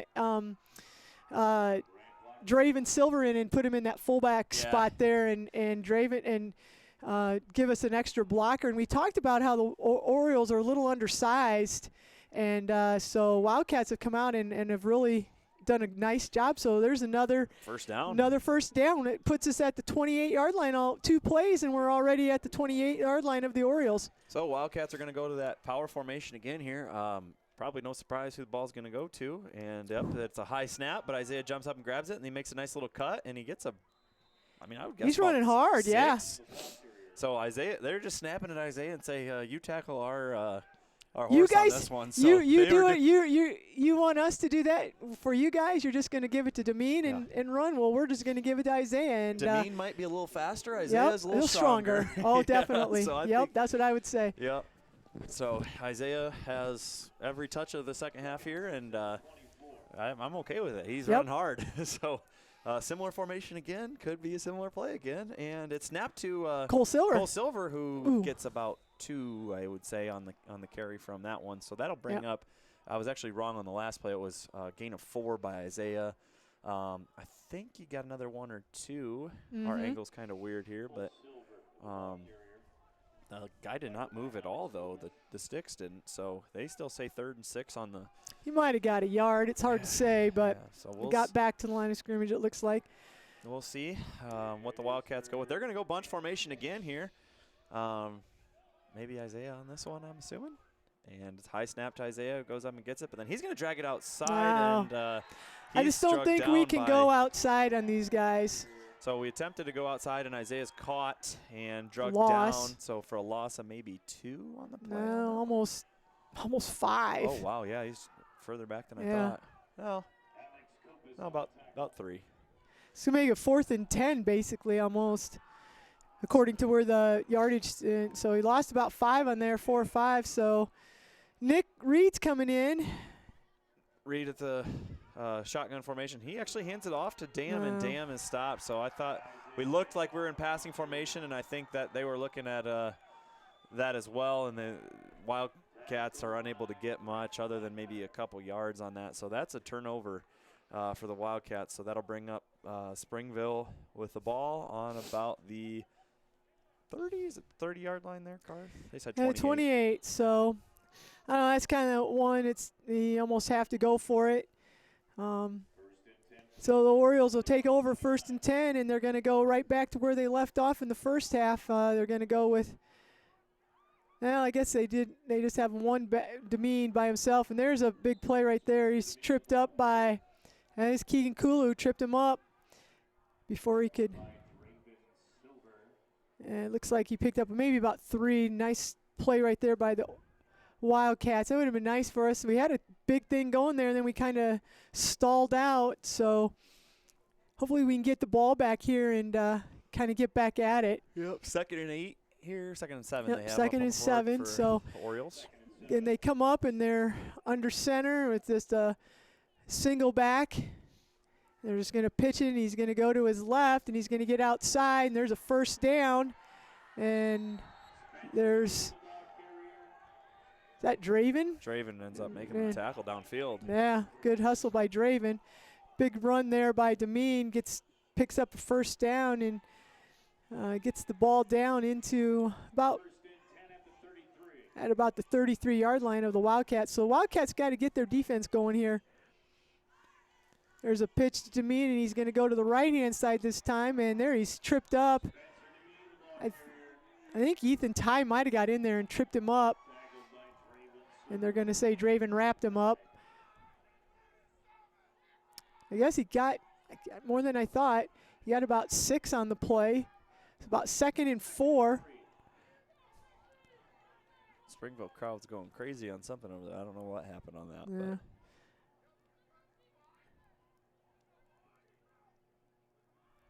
So again, there's a fumble on the play. Recovered by the Orioles. On the snap, it looks like with Kopis. And he just falls on it, so loses probably a yard or 2 there. So about 3rd and 5, I'd say. So there's a big break for the Wildcats, and see if something can happen again here. Make a play.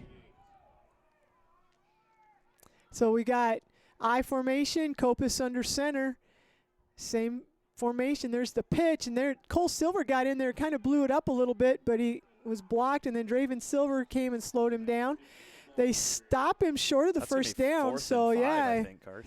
Did he get back to the line of scrimmage? Yeah, they're giving him about 2 yards there. So nice play by the Wildcats. It's gonna be 4th and a long 3 here. Yeah.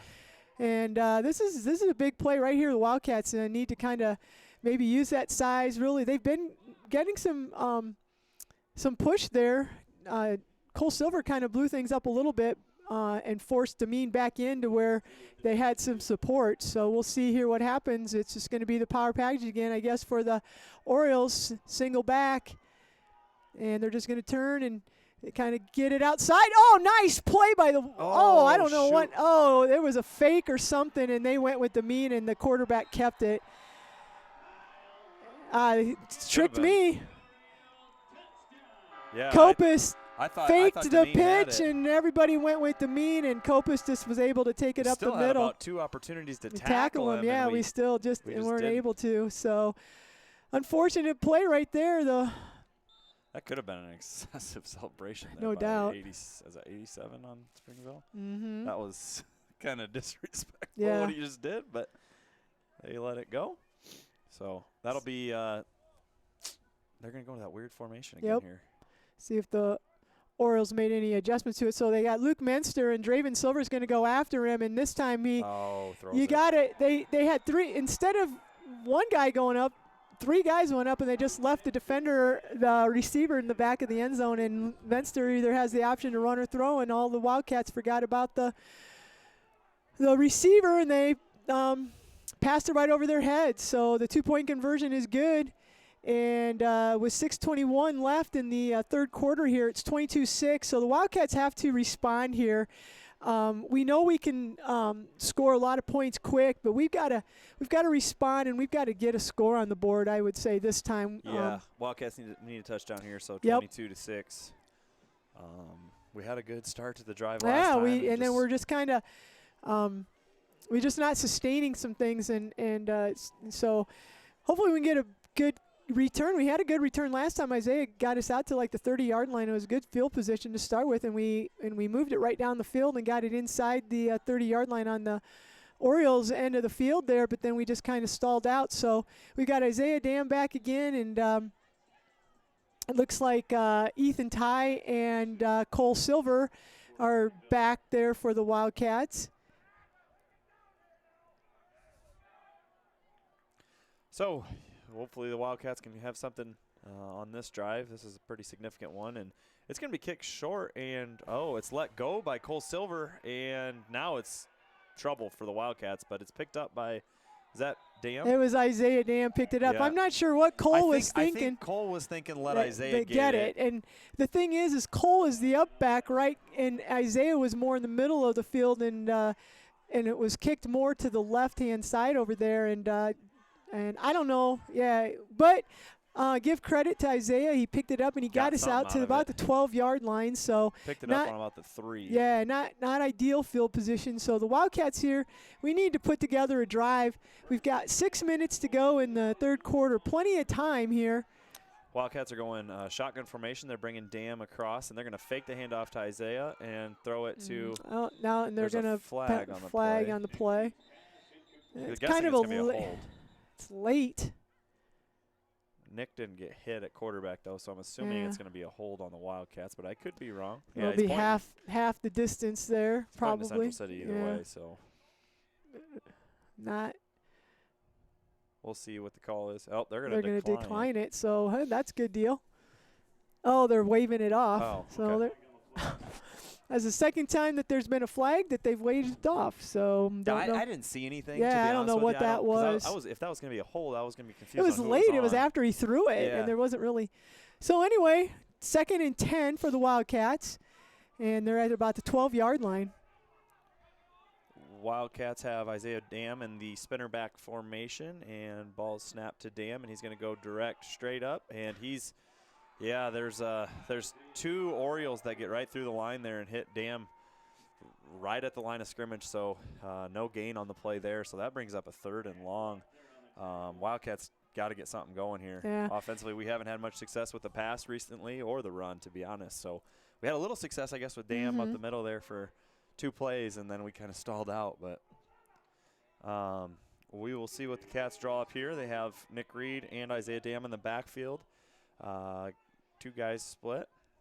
And snap to Reed, who's going to hit Isaiah Dam on the little screen pass, or a little swing pass, I should say. And, I think that they're looking to try and get Isaiah some space. We just talked about that. They're shadowing Isaiah at this point. So I'd like to see him, maybe use Isaiah as a decoy on that and then come back the other way to, like, say, Cole or Ethan or Marshall, and put them out in space maybe on the other side. So. Because, one of the bigger plays that we had was that misdirection with the handoff to Ethan, and then Isaiah was able to go that counter play. And so the Orioles, it's kind of one of those they're really aggressively going, and so you need to maybe think about some type of counter play or something. So they do the little short punt, and nice kick. That's going to go. I don't know where it went out of bounds, but that was a good bounce. I wish it would have stayed in bounds. It went all the way down to the 20. Inside the 20, but it went out of bounds. Right at the 40, maybe? No. 30. He doesn't know what he's doing over there. I don't know who's marking. It's at the 30. He's at the, 30. I was looking at. I see a guy. He's all right. I was looking at a different official. So score is 22-6 for anybody that hasn't heard it for a while. We have 4 minutes and 44 seconds to go in the game. We're kind of at a weird angle to give you updates on that constantly. So, Wildcats need to stop. Yep. Big time. We need to make something happen, get a turnover, fumble or something, kind of get some energy back into the guys. And Springville's going to pass, and there we go. Cole Silver with the sack. Yeah, there we go. Maybe that'll get the Wildcats. I see Draven's pumping his arm. That was a big play by Cole Silver. We needed that. Yep. Big play right there. Wildcats, it's going to be a big loss. Copus all the way back. Geesh. Second and 25. Yeah, 15-yard loss on that. Huge play there by the Wildcats. Now we need to take advantage of this. Yep. And that's going to put the ball back, they say, on the 25-yard line. And I'm confused. Those numbers don't add up. Yeah, so I don't know. I don't know. They're all messed. So anyway, it's going to be second and long here, and they're in the shotgun. And Copus is, I think it was a direct snap to Demeen, and he got outside just a tad, but there was Isaiah Dam. Yeah, Isaiah just drives him out of bounds, so he picked up a little bit. So it's going to be third here, and probably about 15, 16, wouldn't you say? I'd say about 16, yeah. Third and 16. So this is a big play. We can't give them a big chunk. We got to try to force them into a punt or, or we'll take the ball or if they want to go, make it be fourth and long. And if they do try to go for it, hopefully we can hold them, and we'd be in great field position. We'd be hopefully in their territory. So they're going to split 2 receivers out to the left and a receiver to the right, and they've got the quarterback here. Copus is looking, and he's there, and he's just throwing it, and it's going to be over the head of the receiver. Cole Silver had great coverage, and Copus was starting to feel some pressure from the line there. It looked like Keegan Kula was from my running angle, down. I literally couldn't see Cole. So I thought he was wide open. Cole was so stride for stride with that he was right with him. I literally could not see him. So I thought that he was wide open. I was like, that could be tough to get out So there of. we go. There's that play, the defensive play that we needed. And it's going to be 4th and 15, and Marshall thinks that they're going to punt. I hope that we're ready for. Deep. He's just okay. deep for. All right, and they're doing kind of the same thing we're doing. Copus is their quarterback, and come on, bounce back up the field. Well, about a 5-yard extra. Yeah. So Copus is their quarterback as well as their punter, and did about the same thing that we do, kind of potentially looking like they could go for it, but then went ahead and that's tricky because I don't know the ruling on, like, what if they hit the. I know. We were talking about that. I don't know how that. And he just did a quick kick, and so the Orioles downed it at about the Wildcat 16-yard line. We're going to have a long drive, but we can do this. And there's that stop. You mentioned it. We needed a stop, and we got it. And now we've got 3:38 left in the third quarter. We get a touchdown. We get a score here, and I mean there's a lot of football left. So they go kind of that bunch package again. They get the ball to There Isaiah goes Dam. It goes he got around out, the outside, and it's about a gain of 6, I would guess. Yeah, there we go. So that's what we needed. We had 2 good plays to start the last drive, and then we stalled. So hopefully this one we can string a few more together. But when we go to that bunch formation, that's when we've really been having success, which is kind of strange because they put literally all 9 guys in the box when they do that. So I don't know if 8. Can't put 9 in the box when it's 8-man football. I did it again. That's the well, third time. maybe the official or somebody up there. Yeah. So there's Cole Silver with the keep. Might have got close to the first down. I think he's about a yard short here potentially, but they direct snapped to Cole Silver, who faked the handoff to Dam, took a few guys with Dam. So that is the issue we're running into, is that they're keying on Isaiah to the point where they're putting 2 guys on him. And I mean, you have to. He's got 1,000 yards, and I guess our next rusher I didn't even. And that's from the quarterback position. So 3rd and 1, big play right here. Yep. So Wildcats are going to the power formation. And we'll see what they draw up. I'm assuming it's going to go to Dam. It does, and Dam's going to get it. He got a couple. Just enough, really. I was pretty confident, but maybe I was a little too confident because he just got it. Yeah, he got it. But that brings up a first down for the Wildcats. They are now on about the 27-yard line. 22-6 is the score still in favor of the Orioles. Hopefully the Wildcats can string together a drive here, and we need a touchdown and then another stop, and then we're right back in it. So. I mean, this game's a long way from over here for the Wildcats to just put something together. Both teams are stringing out long drives throughout this one, so not a lot of big plays happening. But Isaiah Dam makes a great cut, and as I say that, well, no, doesn't quite make it. That's a nice move, though. Big gain, I think, is going to be a first down, isn't it? Yeah, so Isaiah's kind of met. He was really patient on that run, and then all of a sudden he decides to bounce it outside, and I think he's Yep. Oh no, gosh. I guess he got knocked out of bounds. Really looked like he had more from it's hard to tell. Yeah, it's hard to tell. So 2nd and 8, or I'm sorry, 2nd and about 2. Yeah, if you can start a drive with 2nd and 2, we're okay. We'll take that. So they're going to go. Well, we're doing exactly what Springville did to us in the first half. There at the end of that half is we're going same formation every play. They know where the ball's going, and they haven't been able to stop it. So right. It's the exact same thing that they did to us. But we're going to throw it with Dam. Oh, and then it's picked off. So they threw it to Keegan Kulov with Dam, and Keegan's unable to grab it. And then it popped up, and I didn't. It just got popped up, and it got picked off by the. Yeah, I thought it was being tugged back and forth by Kulov, but I couldn't really tell. Yeah, I did too. I thought it might have fallen in his hands when he fell down, but it popped out of there, and unfortunately. I know it didn't pan out. I really like that play call because everybody is up, and they tried to sneak Keegan, who people are not thinking is going to go deep. Yeah. He kind of goes on a little post route, and he's we were just unable to score out of it. But I do like that. That could have been a big time play for the Wildcats just to keep them honest. Yeah. Like I said, they had all 8 of them in the box. So that brings up the Orioles, 1st and 10 on about midfield. Yep. So there's just the handoff to Demeen up the middle, and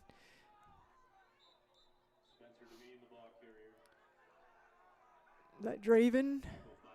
Yep, Draven Silver in on the stop there. They just had him run off tackle there a little bit. So pick up about maybe a long 3, a short 4 there. So 2nd down, we'll call it 7. We'll see here. I mean, the Wildcats, again, we were moving, and not, like you said, nice idea to do something. Try to get a receiver out there in that 2nd level. So, again, they're going with a pitch to Demeen on the outside, and he's met there by some Wildcats.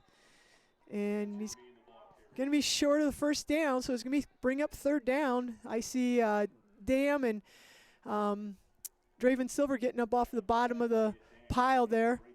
Kathy Kirscher is listening in to us, so nice. She says, "Let's go Cats." And Jim Van Lemden says he's listening. No, the score is 22-6 now in favor of Springville. Yeah, 22-6, and we've got 20 seconds left in the 3rd quarter here, and it's going to be 3rd and 3 for the Orioles, and so we'll see what we can get here. They're on the 38-yard line, so big play right here. If we could get a stop, we could get a loss, a turnover of some sort. That looked like there was motion right there, and there's a quick handoff to the fullback, and there's going to be a first down. And Isaiah, I thought that looked like there was some motion, but they didn't call it. So Hungate carries the ball and picks up a first down for the Orioles, and that's going to be the end of the 3rd quarter. Yeah, so 22-6. 22-6 in favor of Springville. Not where we want to be here, especially with them marching. Going to be tough to crawl out of it if we do not get a stop on this one. So we need a stop. But at the quarter, we will give a shout out to our sponsor, who we have appreciated doing this year and in years past. It's kind of nice with this new YouTube broadcast that we have. We've really enjoyed this, so this is kind of a cool new opportunity for us and Next Bank. So Next Bank combines the values of a locally owned, independent Eastern Iowa community bank with expanded services and the latest technology to meet our customers' fast-moving lifestyle. Bank on your success with Next Bank, member FDIC, equal housing lender, and hopefully the Cats can make a play here early in this drive, because Springville showed the ability to kind of let that clock go down at the end of the half, and that's probably what they'll try and do here if they're going to just stall those drives and just give it to Demeen and say, stop us, because we haven't been able to. Yeah, so it's looks going to be 1st and 10, and they've got the ball on the Wildcat 31-yard line. And this to me is like a really big series right here, because if Springville can go down and score, that's going to put them up, 28-6, and that's like 3 scores, and the way they've been, just pounding it. And so we've got to make something happen here. It's been a really well-played game for the most part. There hasn't been a ton of penalties. No. Just that was the first turnover of the game, and kind of a fluke thing. It just popped up there. And so anyway, big stop here, big series for the Wildcats. And there's the handoff to Demeen, and there we go. There's what we needed. We had him stopped, and then, dang, we had him stopped probably for a loss or no gain, and then he picked up maybe 2. And while Springville's going to a hurry-up offense, they've got 2 receivers to the right and a receiver to the left, and they're just going to snap it to Demeen, and oh no, that's Kopis, and he's going to just take it, and he's going to run, and he's tripped up by Marshall Vandevet, and that's going to be a first down for the Orioles, and they're probably, I don't know if they're inside the 10 or not. Nope, doesn't look like quite. I don't know, the chain gang's getting down there, yeah, so the 14 maybe, and there's Isaiah Dam, and I'm not even sure what happened to that, if that was a snap to, I think it was a snap to Kopis in a shotgun, and they had Demeen come around on a sweep, and Wildcats were right there. I guess he did pick up about they're 3. Going no huddle again. Yeah. Which is interesting with the lead. Yeah, no kidding. I guess they want to score. Oh, there's Keegan Kula meets Demeen right at the line of scrimmage. I think Demeen met Kula. Yeah, yeah.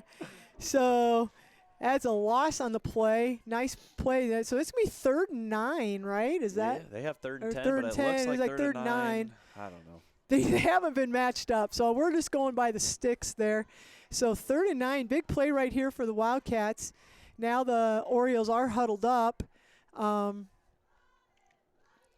Yeah, I figured they would milk as much clock as they could on those last few, so but they're trying to get the huddle. Wildcats. I think they want to score here, maybe. I don't know. So they're back in their formation, and there's Keegan. They're again. Yep, Keegan and a bunch of other Wildcats there.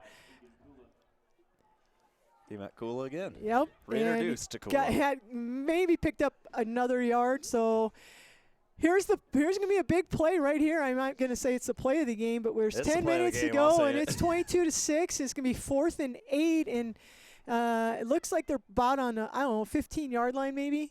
Yeah, if you're the Wildcat, they say 12. But well, I think it's I can see the 10-yard marker, and we're back up here, so I'm guessing about the 15 maybe, 14-yard line. This is the play of the game, because if we give up a score we have here, a chance. If they score, it's going to be hard to come back. And they're counting down. It looks like they're going to take a delay, or they're going to call timeout, right? Timeout, yeah. I was going to say the delay would not be no, very, I was going to say, that would idea, be. So anyway, 9:32, and there's going to be a timeout here. Next Bank is invested in their communities and is ready to help the local economy grow by helping your business or farm operation grow. Whether you need an operating loan, equipment loan, livestock loan, or real estate loan, Next Bank has great terms and rates that will help you move your business to the next level. Next Bank offices are located in Waterloo, Cedar Rapids, Marion, Central City, Coralville. Member FDIC, equal housing lender. So big time play coming up here, Karth. Hopefully we can get a stop, and then We need another big time Yeah, play. We need an yeah. offensive just Dam gets open or Yeah. gets through, or Ethan Ty gets open on a pass or something. Yep. But We need to get going here.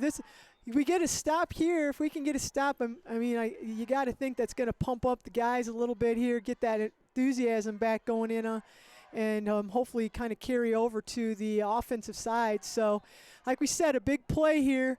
I'm saying 4th and 8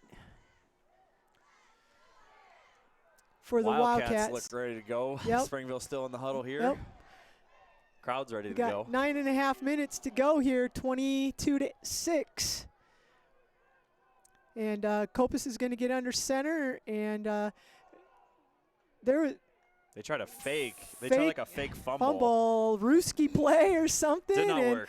Did not work, and we'll take that. Yeah, their Like sideline even screamed ball. Well, so yeah. they tried to set up that they fumbled it, and the Kopus looked down, and then they handed it to Demeen, and Demeen, I think, met Kula again. Yeah, so I don't even know if they gained or lost or whatever because these so, hey, whatever it is, the Wildcats have the ball, 1st and 10. Still says on the 12. So Yeah. it might be on the 12. 1st and 10 here, and that's what we needed. At the end of the day, that's what we needed. So we did. We defensively we did what we needed, and now offensively we've got to come out here and we've got to make something happen here with 9:26 left. Wildcats go with Dam in the spinner back. He gets the direct snap. He hands it off to Cole Silver, who then that's got to be pass interference. Oh. Jeez No Louise. pass interference on that. Draven's tackled. Draven was tackled As he's about to receive the ball, but no call. And no flag. Oh, my God. So that one's no I call. don't ever want to hear my family say that the officiating is bad for Springville. So that one was probably a missed call. I don't comment on that as much as you do. I know. But I try to stay out of that, but that was a missed call. That was tough. So that should have been a first down for the Wildcats. Instead, it's going to bring up 2nd and 10 from the 12-yard line. They're going Reed in the shotgun formation here. He's going to hand it off to Dam, and they just have too many guys meeting him. So about 5 guys hit Dam on that one, and I don't know if he gained a yard. Not much to get him. Yeah, they're going to give him maybe a yard. Yeah, so third and long 9, we'll call it. Wildcats need this. I mean, honestly, I hate to say this, but do you punt? I mean, on 4th here, do you punt? I mean, or do you go for it? Even if it's 3rd and 10, it's almost like, ugh. The thing is you just to give yourself a chance, though. I don't feel like you can go for it. So so let's get a first down right here, and then we don't even have to worry about That'd be great. Shotgun formation, and Reed's got some time, and he's got a man open. Oh, nice catch! Almost. It Dang, hit him. Marshall Vandevet. Marshall Vandevet has hit him. It hit him in the hands. And just was unable to bring it in. So that's a tough break there for the Wildcats. I think you got to punt it to give yourself even a chance to stay in the game. There's 8.5 minutes to go. You got 3. We have not been able to stall a drive early, so I don't know. Yeah. But here's the thing: if you don't punt, they're going to have the ball inside. They're on the 12-yard line. You got to punt just to even give yourself a chance. That's a tough break because Marshall would have caught that at that about the 40. Yeah, it would have been a huge play. So they have twins left, and Isaiah's going in motion to the right side. I'm assuming that's going to be a delay. Timeout. They're called a timeout. That's a tough break for the Wildcats. We ended up having to call timeout, and that wastes one of ours that we need later on. So that one, I don't know what the Wildcats were doing. I think we were just kind of not sure, to be honest with you, and then that led to a timeout. Well, this is, like I said, I don't know. You got 8 minutes. You never know. 22-6. You never know if there could be a fumble or something. You're 2 scores down. We've got to, I know we haven't scored tonight, but we know we've got an explosive offense. We've had a couple long passes. We just haven't been able to get that connection, but our receivers have been open. So I don't know. I just feel like give ourselves a chance and punt it and just hope that we can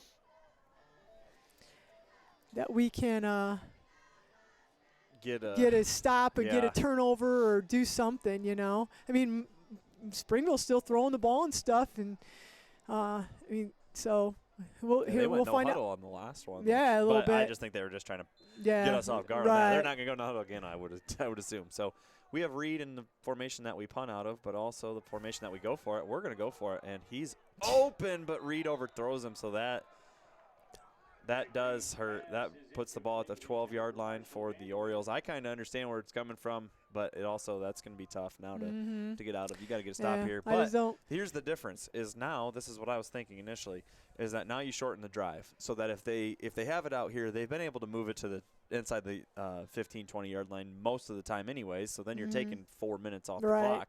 Whereas now they have 4 downs to get 12 yards. Right. So hopefully the defense can come up with another stop. But we'll see here. 8:32 left. It's 22-6.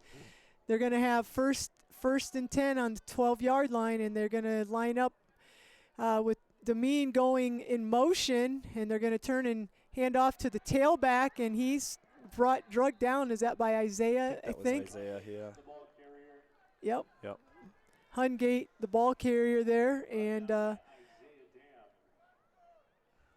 then picked up about 4, looks like maybe. So it's going to be 2nd and 6. And Springville's going to obviously try to milk the clock as much as they can. You know, just, I don't know, this is like your last game. Hopefully the seniors are just having a gut check here and just going to do what they can, you know, and say, hey, you know, we're going to go down. And I bet Demeen gets it on this one. So they're in the I formation, and Demeen splits out again. Split out. And they're going to, they handed it up the middle, and there's a touchdown. That's going to be tough to come back from now. So that's 7 minutes, 38 seconds to go. Still a lot of time, but now you're down 3 scores, and we have not really been able to move the ball this half. So 28-6 with the extra point. We get a couple first downs, and then drive stalls. And then we stall out. So I mean, we have moved it potentially, but just not sustaining a drive to be able to score. Yeah. They go into that crazy formation again here. Yep, And they snap it to Menster, and Menster's got a chance, and then he's going to run this time. They can't stop him, so there's the 2-point conversion. They just kind of Yep. And one thing is that they keep going to the opposite side of where they have all the players. I feel like we should move another player over there. But anyway, 30-6, we're at 7:38 left, so the Wildcats are going to get the ball here. We got to score quick and get the ball back here and see what we can do. Yep, that's going to be a tough one here. So we need a big kickoff return, hopefully, to start us off. So we have shifted Isaiah into that position, and hopefully they kick it to him and he can get some space. And we haven't had a run back all year, so maybe this would be a perfect time. I don't think. Wow. I don't think that we've had anybody run a kickoff back all season, so this would be a great time for it to happen. So we'll see what happens. Yeah, we've moved Isaiah into that position, and Cole Silver's going to go out there, it looks like, and be the up back again along with Marshall, and then Isaiah's deep. So the thing is that Springville really hasn't, I'd almost maybe switch like Marshall and Isaiah, because I feel like the up backs have had more opportunity to bring it to field it, and then went to Cole at least. And and then down here in the first half, it went to the up back again. So they don't. But you never know. Then if you switch, then maybe they do have a kicker who can kick it deep. So, so we'll see here what happens. Springville's getting ready to kick it off, and it's going a squibber, and it's going to go to Marshall. Marshall picks it up, and he makes a move, and I don't know, is that a horse collar? Can you do that? I don't. Looks like they grabbed him right from the back of the shoulder pads and brought him backwards, but no flag on the play. So not a bad return, though. Nope, that'll bring up the Wildcats here on offense, and I'm assuming we're going to be in more passing formations here. So I'm assuming Reed will be in the quarterback position, or he might. Wouldn't mind seeing him roll out a little bit and kind of doing like what they're doing on their 2-point conversion, give him the opportunity to either run or pass. I mean, Nick, I know Nick doesn't want to run potentially, but, you know, maybe give him that option. He's one of the faster guys on the team, actually. But you do have Reed dropping back, and he's going to throw it deep. And that's going to be the ball game right there. Yep, So it that's was picked off by Alex Kopis. Yep. It's kind of underthrown a little. Good coverage. I mean, good coverage, but just a little bit underthrown again. Nick usually doesn't underthrow the ball very often. He's got a gun for an arm, and I think Kopis was just a little bigger than, I don't know if that was Marshall. It was Marshall. I could, or Ethan, Marshall either or Ethan, one. but Yeah. He just kind of went up. He's given up about 6 inches regardless, so and that kid just was able to So the jump him. Orioles are going to take over on their own 22-yard line, it looks like. We'll see here what the Wildcats are made out of. 7:23 left, 30-6. Have some pride and really try to get something happen. Try to strip the ball maybe. There's a block in the back. Yeah, and there's a tackle there. About a gain of 3 there, Carth, I think. Looked like Draven Silver and Dustin Ferrison on the stop. Somebody got right through and then got shoved in the back. Yeah, and they didn't call it. So, yeah, a gain of about 3. So about 2nd and 7 here. And Orioles are huddled up this time.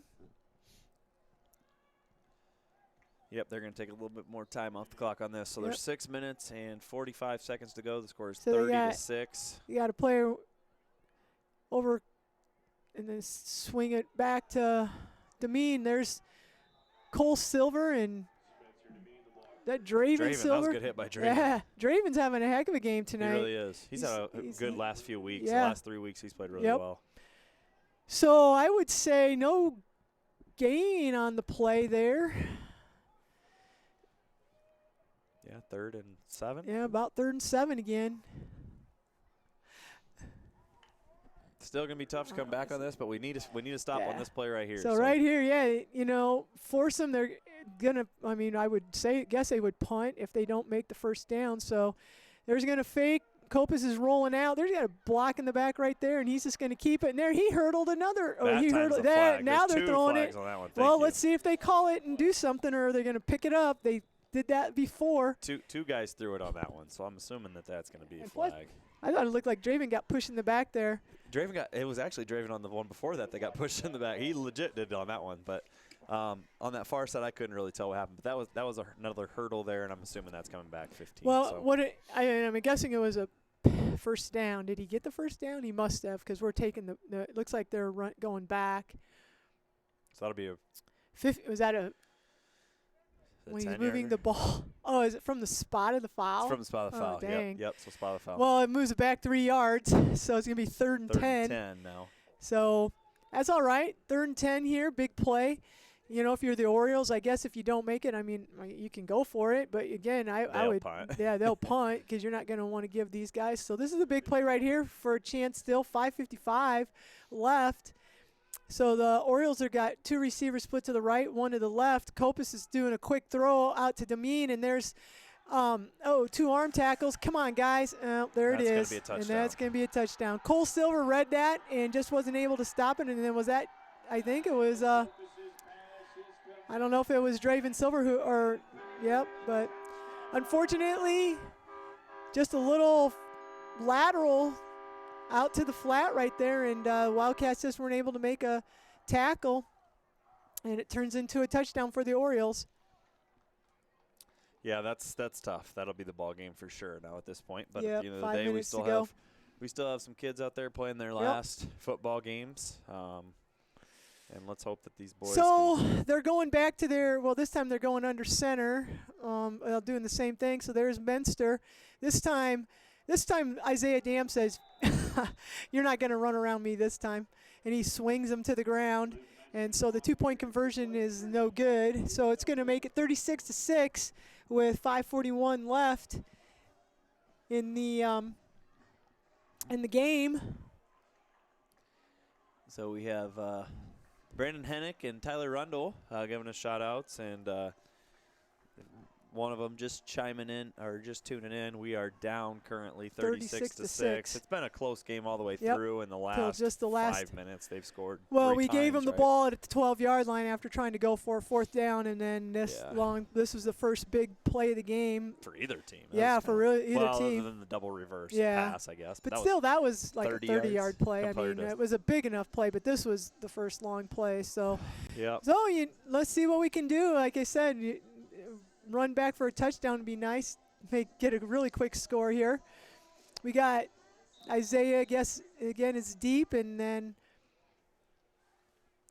I think it's Marshall and Cole again. You know, and Cole has been such a sure tackler this year. I really thought when I saw Cole out there, I thought Demeen was going to get hit hard. I did 'Cause that's too. what Cole's I been thought doing. Cole had him. And just missed him. He just Demeen's made a fast. move. He made a quick move, and there's going to be Cole speaking. Cole gets it from the up back position and Gets a good return. Yep, solid return there by Cole. Good blocking there as well. But that will be the Wildcats will head back on offensively here with uphill battle down 30 with 5.5 minutes to go here. Wildcats are going to, looks like, going to go to Isaiah Dam in the spinner back position.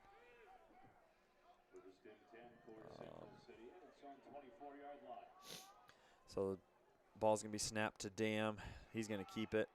And he makes a great play outside. The ball does come out, but goes out of bounds. Yep, goes out of bounds, but we'll retain possession here. That was a good little run. So they went with their little power formation, and Isaiah got about bounced it outside a little bit. 6, yeah, 5 or 6 on that is a nice first down run. So the Wildcats. Oh, actually got about 8. Yeah, so I it got looks a lot more like than I thought. second Probably the ball 2. came out of bounds yeah, further a little out bit. than. Might have. So nice run by Isaiah. So we got 8 yards on that. So 2nd and 2 here for the Wildcats. Hopefully the Wildcats can kind of finish up here with a touchdown. That'd be a good way to go out. So the ball snapped to Cole Silver, who then fakes the handoff to Dam, and he keeps it. He runs hard on that, and he gets enough for a first down for sure. So probably a gain of 4, I want to say, on that one. Maybe I'm way off, but they have not moved the they're chains moving yet. it. They're like, yeah, they got the first down marker. I don't think they're paying attention. Yeah. I don't think the official ever signaled for it because I was looking for that too, and he didn't. So it was clearly a first down. Yeah. But they got to wait. The chain's got to wait for the signal. Right. In case there's a flag or something. But the 35-yard line. Yeah, to give the Wildcats the first down. So 1st and 10 from the 35. Wildcats are going back to the run game. That's kind of been a little bit more effective for them than the past. And there goes Isaiah There's Isaiah Dam up for the middle. a touchdown, unless he's caught here, which no, he is Wildcat not, so. touchdown, Isaiah Dam. There we go. We've been talking about that. If he can break through that first line, there's not going to be anybody to stop him, and that's exactly what happened there. He kind of almost fumbled the snap. I don't know if they thought he was going to take it outside like he did last time, or the blocking just opened up, and great run by Isaiah. So Wildcats are going to go for the extra point here. They're going to go for the kick. Marshall Vandevet coming in for the kick. Keegan Cool is the holder, even with his hand. Been holding that ball for 5 weeks with a messed up hand. And not complaining about it. Nope. So, and there's a false start again by the Orioles. So I don't know if that's going to change things for the Wildcats at this point. I mean, it's a yard out. I don't know what they're going to do on this. We'll see. I mean, just kick it again. Just kick it again. I mean, what's 1 or 2 points here? I mean, we need points, so I mean, we need to get touchdowns. Yeah. I don't know what he's talking about. Down 24 or 23, you're still in a so one or 2 points game, isn't going to really make a difference here. Oh, they're going to go for it, I guess. Go for the 2-point conversion here. So I guess Nick, they get. Nick's I guess when the ball's 1 yard out, you might as well go for 2. Yeah. I always see that in college. And if they get a penalty, even the pros, they'll go for it on. So Isaiah's running out. There's a little communication there. I know what's coming here, I think. A little trickery here. Yep. Big boy. Hey, diddle. No, Keegan with the pass. Nice. And it's a jump ball to Reed.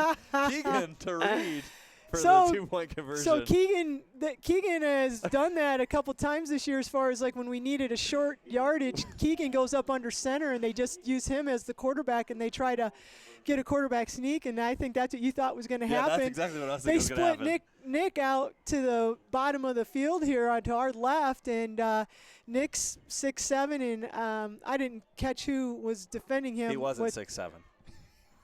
The guy that's no, guarding that's what I mean. I don't know who it was, but they don't have a lot of height there on the corners. And Keegan went under center, and I think it sucked everybody in a little bit too, and thought he was just going to try to plow it over, and he just came back and took a step back and just chucked it up and did a jump ball, and Nick's going to get that probably 10 out of 10 times. So I was Keegan's middle school football coach. And oh, so you're going to take credit for that? No, well, I'm going to tell you a funny story of Keegan while we got a little time.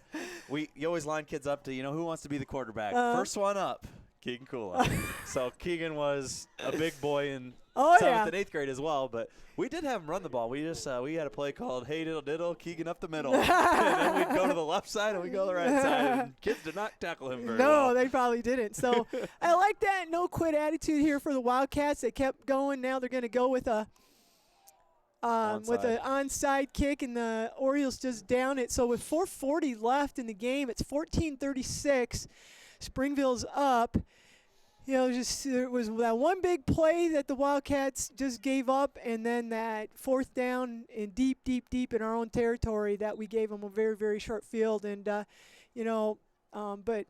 hindsight's 20/20. But we got to get a stop here. It's 4:40. We can get the ball back. We've got 2 timeouts, and see what kind of fight we have left in us there.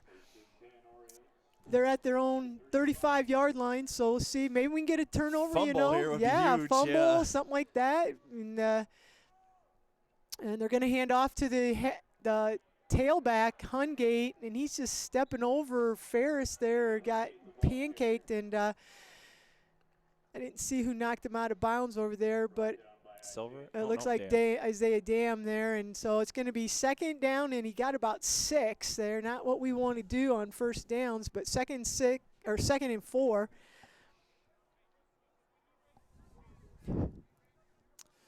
Yeah, tough last quarter here for the Wildcats. We were in it the whole night, and the score does not replicate this game. No, it's a way closer game. Yeah, 6-6 at halftime. So it's going to be 2nd and 4. Copus under center, I formation in the backfield, and the handoff to Demeen. He just goes up, and he's going to get the first down there. That's a first down, and that'll keep the clock will get moving here again eventually, and they'll take another 40 seconds off of it, I'm assuming. So that's tough. Like I said, tough finish to the season. The boys continue to fight. You kind of you got to the point where we were probably out of the playoffs before we went into Midland, but they didn't quit. Played a really good game against Midland, who was a tough team, and will be headed to the playoffs. Could have and almost should have beat them. We kind of fell apart down the stretch, but they. Nice play. Is that Keegan? Keegan grabs him. Nice play. They handed off to Demeen, and he was tackling Demeen as he took the handoff. I think it's Demeen. Yep, Demeen, and he took him down. So there's 3 minutes to go. I think we need to just recognize we've got Nick Reed playing his last football game, and he's had a great career these last 2 years at quarterback. The number of touchdowns and his yardage. This year not quite as proficient as last year, but he's had a great season. We've got 2nd and 14. There was a loss on that play, and they're in the I formation again. This time they're going to hand off to the the fullback, Hungate. He picks up a good chunk there. David Warrington, don't say his name very often, and you got to give that kid credit. He had a really bad concussion, sophomore year, and he's continued to be a part of the team as the long snapper, and that's not easy to do. And no. So credit, and the thing with David is We'll come back to David in a second here. We've got 3rd down and 6 here, so let's see what the Wildcats can do. I formation. They're just going to turn and pitch it. He's going to go to the right, and there's the Wildcats. They're going to no, they didn't wrap him up, but there was enough people there that we did hold him short of a 1st down. The thing with long snapping is that the Wildcats are kind of an unusual that we have a field goal kicker and an extra point kicker. So and we needed him. we needed him, whereas a lot of teams don't have kids that can snap hold or kick. Yeah, and so you got to give credit to David. It's going to be 4th down and 1, so I'm sure the Orioles are going to go for it here. So kudos to David for coming out and taking on that responsibility and doing a great job. Last week, Marshall set a school record with, what, a 40-yard field goal? 41, I believe. 41-yard field goal. So Orioles are going to go. Demeen's going to – no, they're just handing it to the fullback, and he got a 1st down. Is that – yeah, Wade Yoder in on the stop there. So it means the 1st down. We've got 53 seconds left. So anyway, David Warrington, and then Isaiah Dam, obviously, 2,000-yard seasons. Yeah, great career. Great career for Isaiah. Hard runner. Very hard runner, yeah. Him and Trey complemented each other so well last year, and then this year. You had Kyle, too, with the speed Kyle on with that. the speed, and then the Wildcats, he was the horse this year. So Isaiah Dam, and then you've got Draven Silver. There's 19 seconds left. I'm not sure. Oh, Wildcats called a timeout. Not sure what the deal is with that. But anyway, Draven Silver, senior this year. He's probably known more for his defense than his offense, but he did carry the ball a little bit last year more than he did this year. And let's see, I feel like Keegan Kula, senior. Keegan, just tough, probably one of the toughest kids you're gonna ever meet, and he just brings an excitement. Yeah. Everything he is around Keegan is just like crazy, and he's the long snapper, and there's been some times when he's the holder, and there's been some times when maybe the snap wasn't so good, so we got to see Keegan try to run around and do some things. And he throws it, and he's got a broken hand, and he's holding it. And I'm thinking last year, too, there was just whenever Keegan's holding that, you just never know. It's an adventure. So that's going to be it, and it's going to be 36-14. That was the last play of the game. The players are lining up. Seniors on there. Yep, and then the last senior was Eli Fleming. And Eli's just a kid who didn't get a ton of playing time. But, this year he did step in. He played a lot tonight. Yeah, he played tonight. And just, kid who stuck around the program. And I think, hard. I think Eli's got a good, you always see him. He's always got kind of a smile on his face. Absolutely. And, so kind of sometimes the kid that you have just to have there on the team, and they work hard. They're just good asset to the team, a good team player. And so we just want to congratulate those 5 seniors and the things that they've brought to the program. Would they have been freshmen when Myers started? Or were they eighth? Don't think so. I think they were eighth graders. So they've come in through here with Myers, and we were having some lean years there, and so to come here and turn things around these last couple years and be a part of last year's season that they all got to play in the playoffs, and then come back here, and not the year that we were hoping for here. Unfortunately, the Wildcats are going to end up 4-5. But kudos to these guys. They came out and played hard every game, and so you gotta appreciate that effort as a coach. So absolutely. So the final score on the night is 36-14. Yeah, as far as just the scoring for the Wildcats, we got 6 in that first quarter there, and then we got 6 again here in the last quarter. Isaiah Dam gets both of the Wildcat touchdowns, and just weren't able to slow down the running game with Demeen. got to give them credit. He's a shifty back there. He's pretty quick, and there were several different times that the Wildcats had him in the backfield, but just a matter of wrapping up and just weren't able to do it. And like I said, he's shifty, little quick guy. So congratulations, though, to the Wildcats on a fun season. It's been fun announcing. Congratulations to the seniors as they move on.